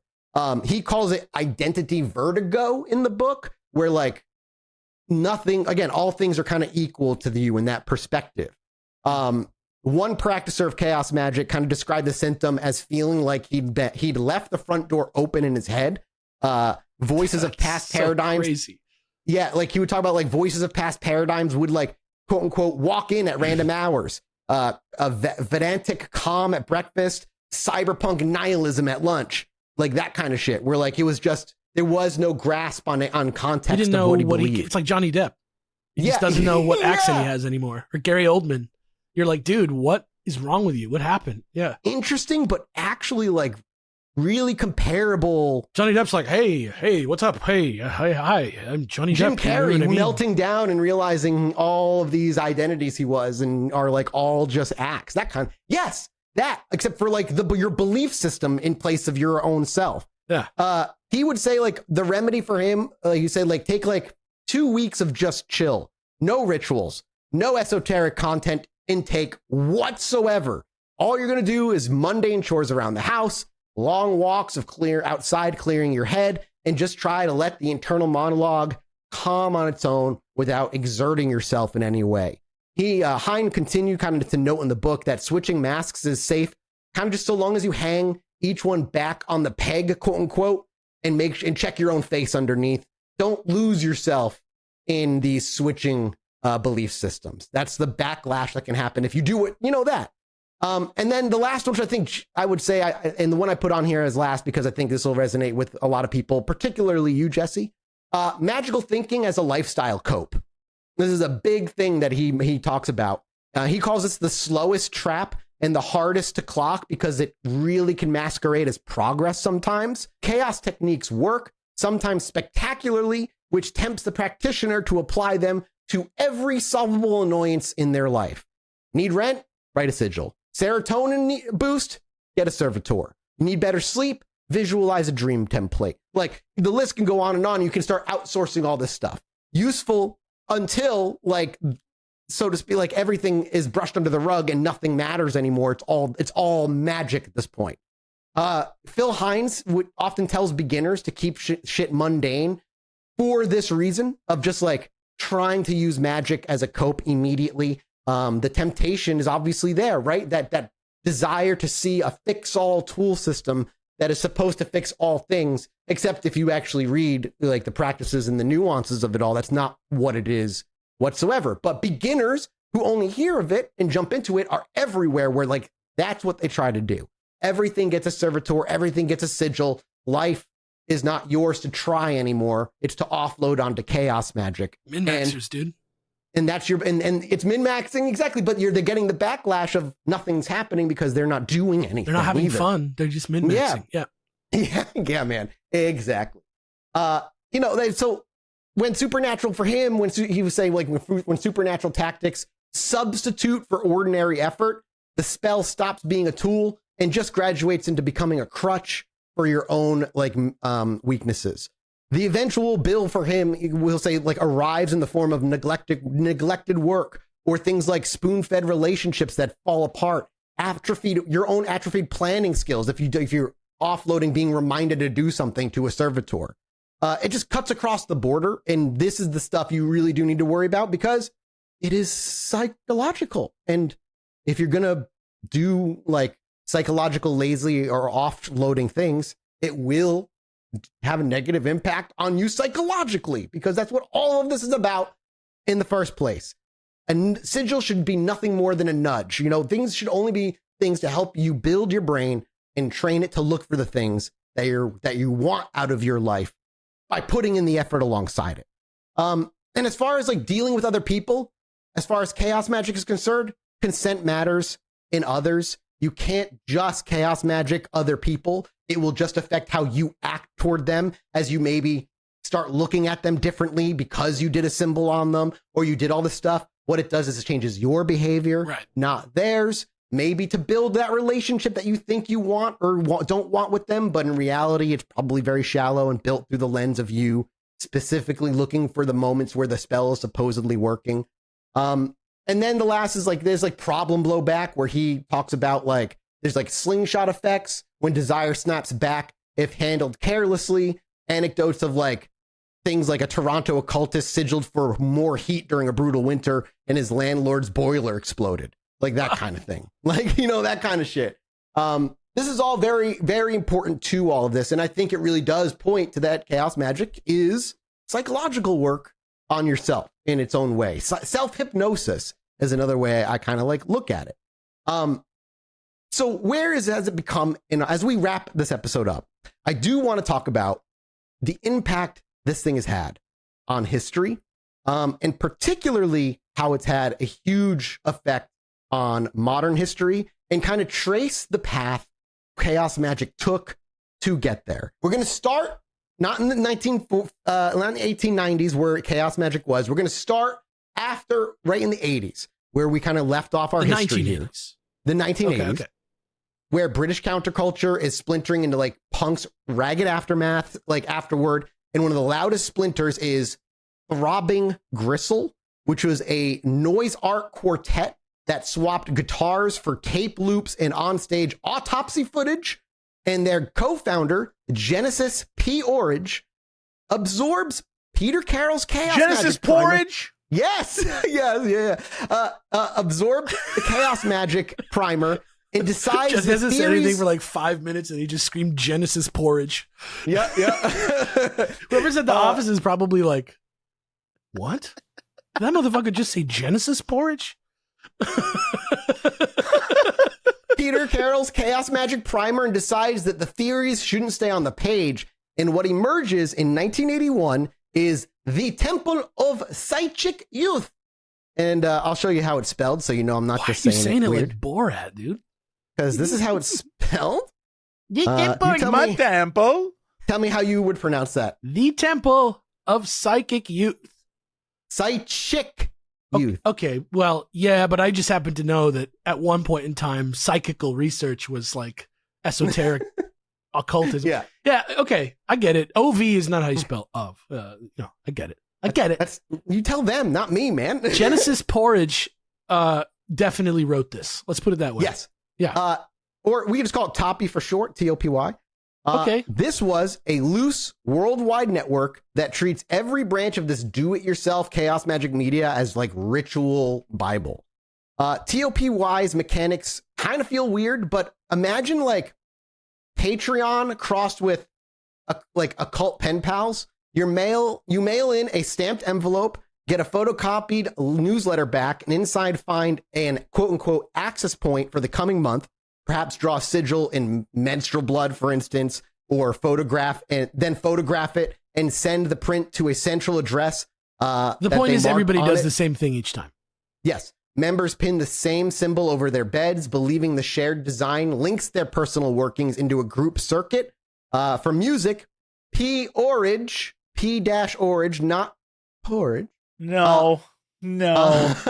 That's like saying King K. Rool. No, that's King Cruel, dude. No, that's what are King you talking K. Rool, about? Dude. No, he just likes bananas. I say King K. Rool, all right? He just likes bananas. But for music, yeah, P-Orage launches Psychic TV, a shape-shifting band whose live shows kind of double as open ritual space, grainy with stuff like grainy VHS loops, strobe light, spoken word invocations lifted straight from Peter Carroll's notes on Gnosis.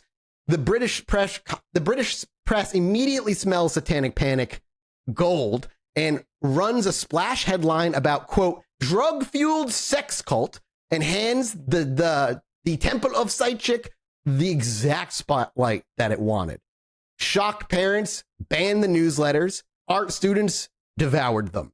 Photocopied sigils onto zines, and they export the aesthetic to New York loft parties. Yep. And within a few years, the early rave scene.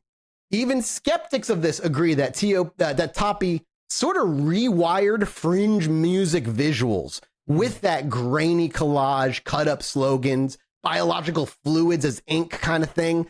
That's so crazy because Constantine was also in a band just like this. That's crazy. Which is kind of interesting. Oh, by the way, it was Jamie Delano. I said Jenkins earlier. He did not create. Oh. Yeah, Jamie Delano. I'm so sorry. Well, now we got it right. Oh, Jenkins did write on it. Yeah, we got it right by the end of the episode, but someone will already have commented. But it doesn't matter because I just know my shit so well. Not that they originated this, but for the time, the 1980s, they kind of popularized the idea that spiritual practice could kind of be remix culture. Grab a mantra here and maybe a weird thing there and mash them together until magic happens, basically. Whether the rituals like moved external forces or anything else, Toppy demonstrated that Carroll's modular chaos magic thrives once you plug it into mail art, guerrilla video, bassy music. The cut and paste spirituality that you see later on like Tumblr mood boards and shit traces a clear line back to these photocopied access points stapled in like bedrooms across the UK at the time, and obviously eventually the world. And then in the 80s, as we move into the 90s, while this is happening, this is when Grant Morrison steps in and writes the Invisibles, framing the entire series as like the hyper sigil, as we talked about. Like he's walking in at the perfectly right time as this other thing is also yanking chaos magic and injecting it into music. Now it's fucking everywhere. And like you said earlier, like the letters page mass symbol that rescues the comic from cancellation, the subsequent pop culture echo, the Matrix trilogy fucking popped out of this, which is an enormous historical and cultural stamp that can never be undone as long as we're alive. It's literally just the cyberpunk version of the Invisibles. It's amazing. It's incredible. Yeah. And this all gives like journalists massive sale figures to tally against like all kinds of other shit. Millions watch a film franchise seeded, at least in part, by a writer who claimed to bargain with fucking machine elves. Hollywood accounts don't debate ontology. They count box office returns. And in that sense, Morris's private enchantment rewired a corner of mainstream cinema, no matter how you score the metaphysics, because the Matrix would not exist as it does without Morrison's The Invisibles and shit. Like, that's how far reaching this has gone. Not to put words in the Wachowskis' mouths, but like, it's pretty uncanny. Yeah, exactly. Now we meet the KLF. This was the most commercially successful prank to come out of Britain's acid house wave of shit. A man by the name of Bill Drummond had been an A&R man at Warner before turning renegade.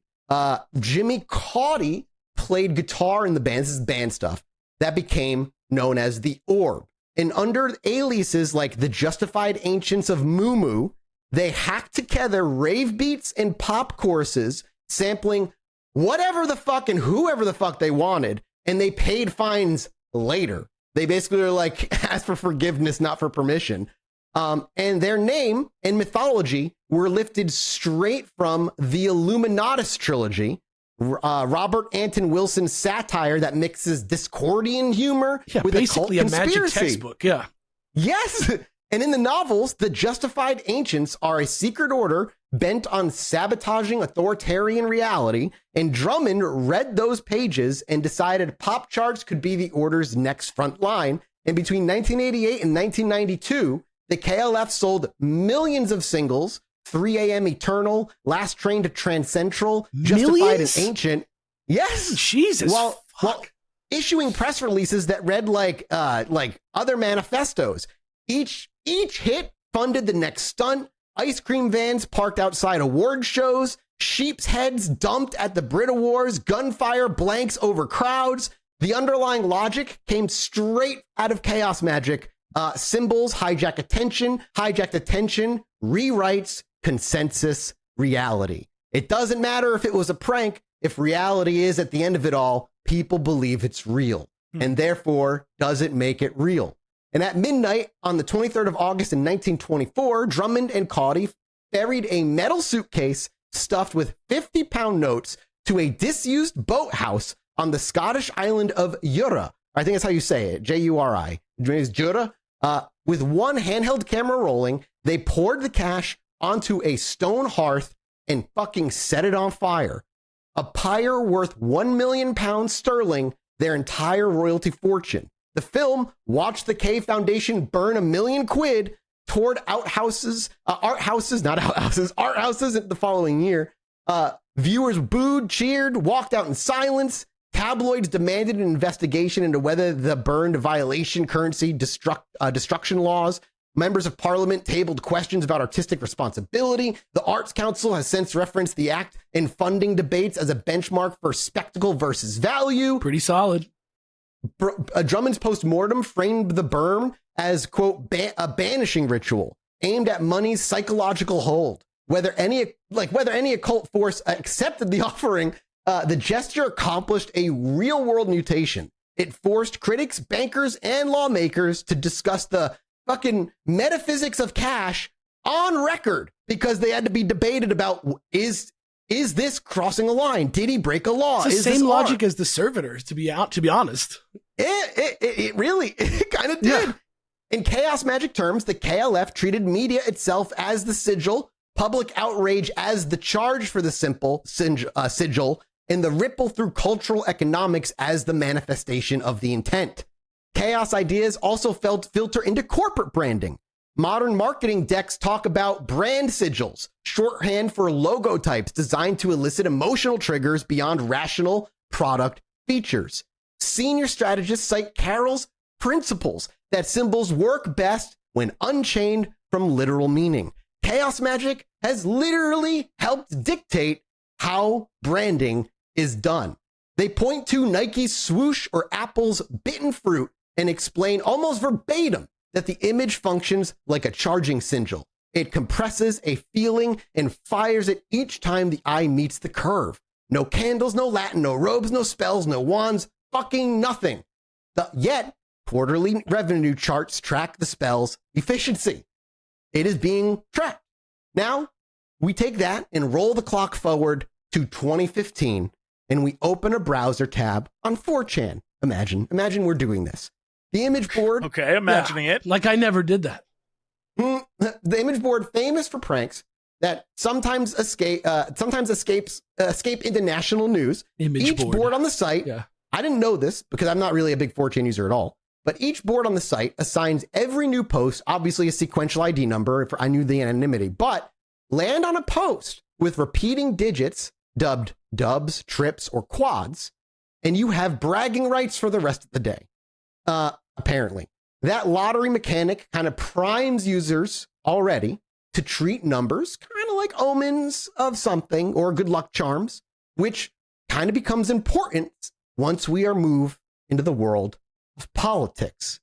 Because around this time, a green cartoon amphibian named Pepe the Frog has already achieved meme ubiquity. Artist Matt Fury drew Pepe in a stoner webcomic called Boys Club. Internet culture borrowed the face for reaction images, as the internet does for many different images out there. But one afternoon, a user notices a weird statistical oddity. Threads praising presidential hopeful at the time, Donald Trump, keep landing the coveted repeating digit IDs, often with Pepe images attached. The board begins joking that Pepe is granted numerical blessings. Within days, somebody Googles frog god and finds Kek, an Egyptian deity depicted with a frog's head who governs the primordial darkness before creation, or chaos. The overlap between Pepe and Kek is too good for the fucking internet, and the irony-hungry crowd cannot resist, and they start calling the cartoon an avatar of an ancient force. Now, at first, it's pure mischief, obviously. Kek is also the translation of LOL in World of Warcraft from the other side, which we'll talk about, which also is where that's pulled from. But at first, it's literally just pure mischief. But a subset of users decide to formalize the bit a little bit. They not only dig up, they stumble across Peter Carroll's Liber Null and Phil Hine's Condensed Chaos. They copy sections explaining sigil creation and gnosis and post step-by-step guides on how to generate a Pepe sigil. The instructions went a little something like the following. Draw Pepe. Weave a slogan that pleases Kek. Flash the image in a heightened emotional state, often achieved by binge-scrolling outrage headlines. Then spam it online and forget. And because 4chan is anonymous and kind of a weird place, forgetting comes naturally to people. Post goes, post leave. Nobody thinks twice about it. The image sinks into archived obscurity, while another dozen fresh memes flood the feed, further just filling 4chan's history with forgotten Kek sigils. The practice evolves its own liturgy. Users type praise Kek when a post ID lands matching digits. They remix the Egyptian hieroglyph for Kek, 2 arms upraised, into ASCII art. Someone notices the fictional country code Kek, K-E-K, is unclaimed in ISO tables and invents Kekistan, complete with green and black battle flag, loosely parodying a Nazi war banner. Suddenly, meme play has a flag, a deity, a pantheon of saints, various different Pepes, and an obvious enemy in quote unquote nice normie yeah. reality. Normie reality. Journalists now covering the 2016 US election see the activity spike whenever polling swings.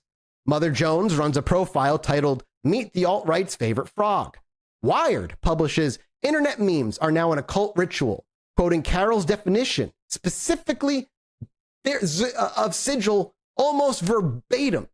The Southern Poverty Law Center adds the cult of Kek to its extremist watch glossary, noting that participants self-identity as chaos magicians who believe, quote unquote, mimetic warfare can tilt elections.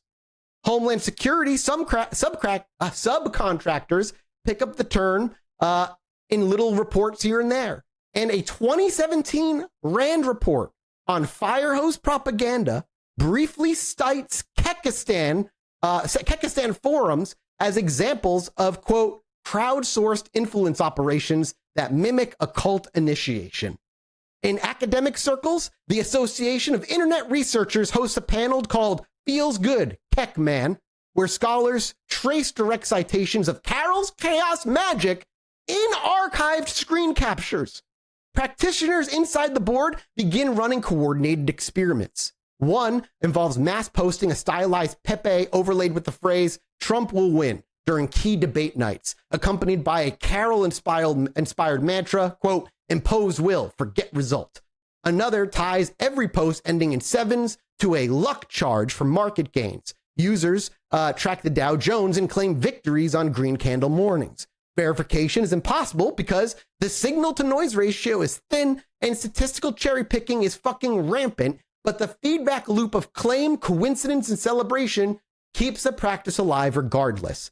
And importantly, the board itself remains a swirl of different motives. Some users treat meme magic as sincere chaos magic practice, complete with personal diaries and dream logs. Others ridicule the spiritual veneer, but join the spam for political trolling because fuck, it's funny. A third camp sticks around only for the schadenfreude. This ambiguity mirrors early chaos magic gatherings where devout experimenters, pranksters, and tourists shared photocopiers and fucking tried shit out. The difference is scale, though. See, back then, you could only mail out photocopied stuff to so many people that you knew would actually like get it. But a meme sigil can reach millions in an afternoon. The spillover is measurable too. I looked.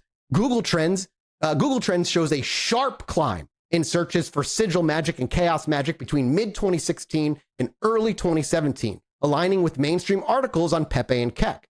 Online booksellers report a bump in Carroll's back catalog. Discord servers dedicated to left-hand path trading appear, which is a type of magic practice, blending chaos theory, chart analysis, and Pepe memes. And in 2018, the U.S. Army Cyber Institute publishes a brief titled Mimetic Warfare, The Future of Influence, referencing chaos magic terminology to illustrate how symbolism accelerates message spread.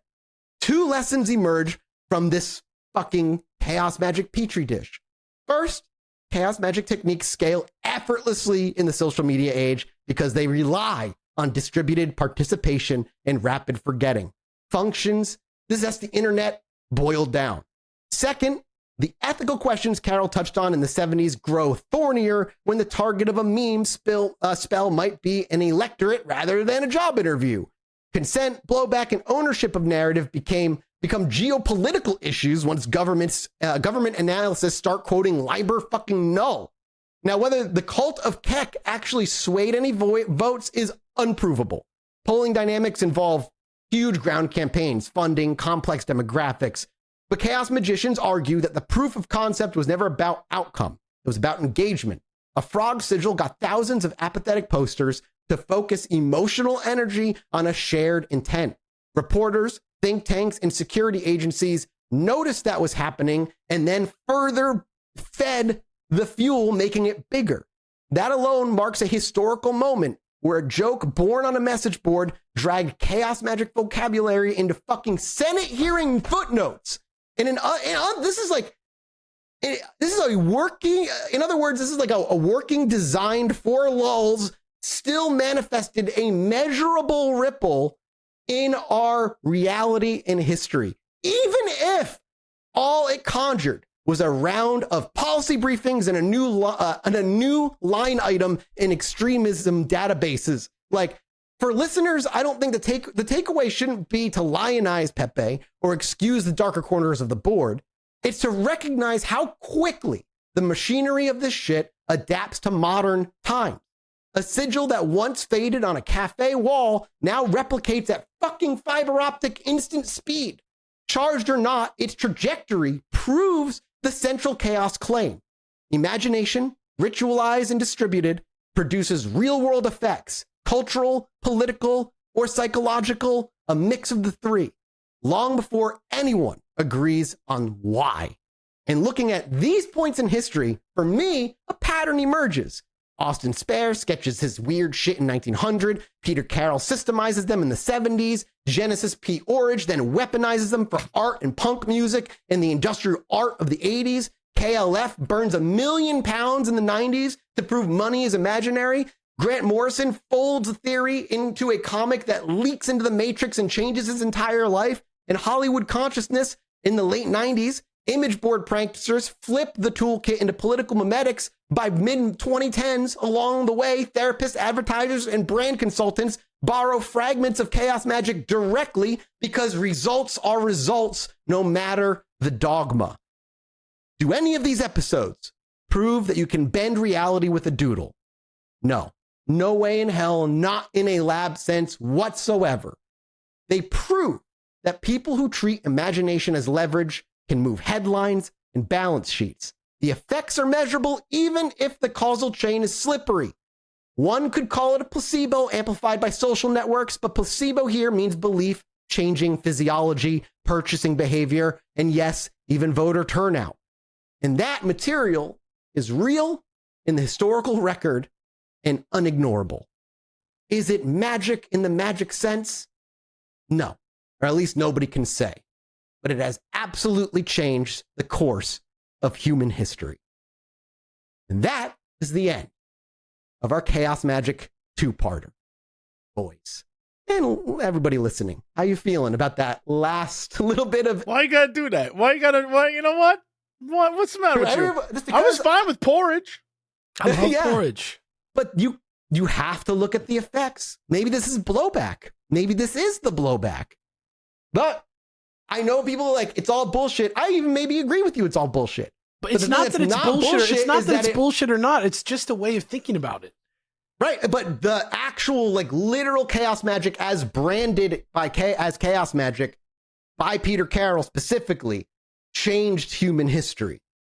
Matrix, Invisibles, all of that is literally based directly on chaos magic, and chaos magic is directly referenced in branding shit and in military and government research shit. Chaos magic itself, like, changed it would be different. The world we'd live in now would be unbelievably different if chaos magic and his, like, things were never found and popularized and then grabbed up by Grant Morrison and the fucking in KSR or whatever it was. Yeah.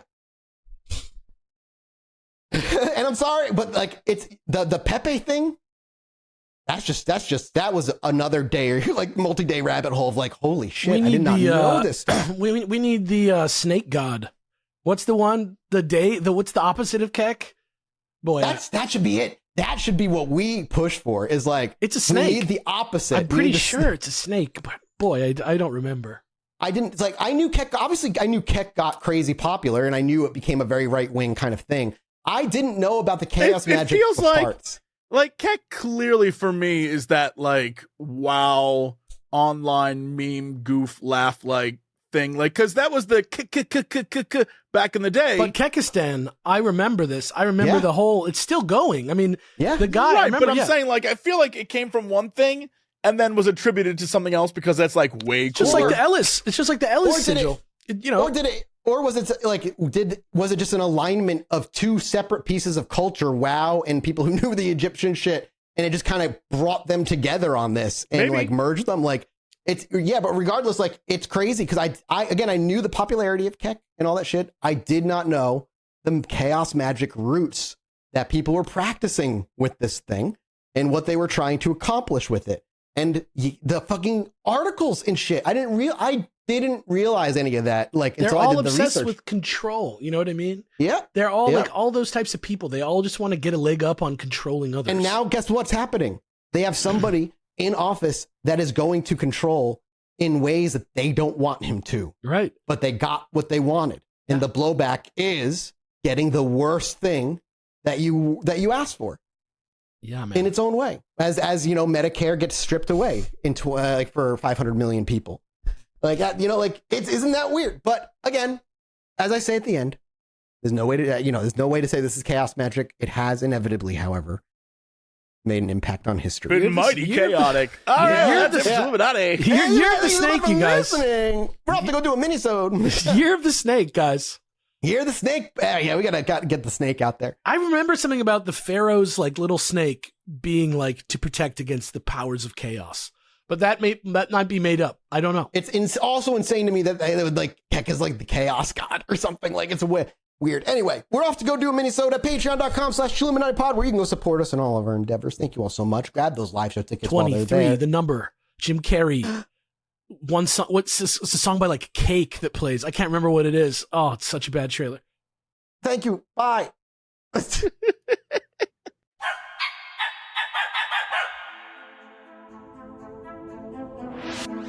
Anyway, me and my wife were sitting outside indulging on our porch one night, enjoying ourselves. I needed to go to the bathroom, so I stepped back inside, and after a few moments, I hear my wife go, "Holy shit, get out here." So I quickly dash back outside, and she's looking up at the sky in awe. I look up too, and there's a perfect line of dozen lights traveling across the sky.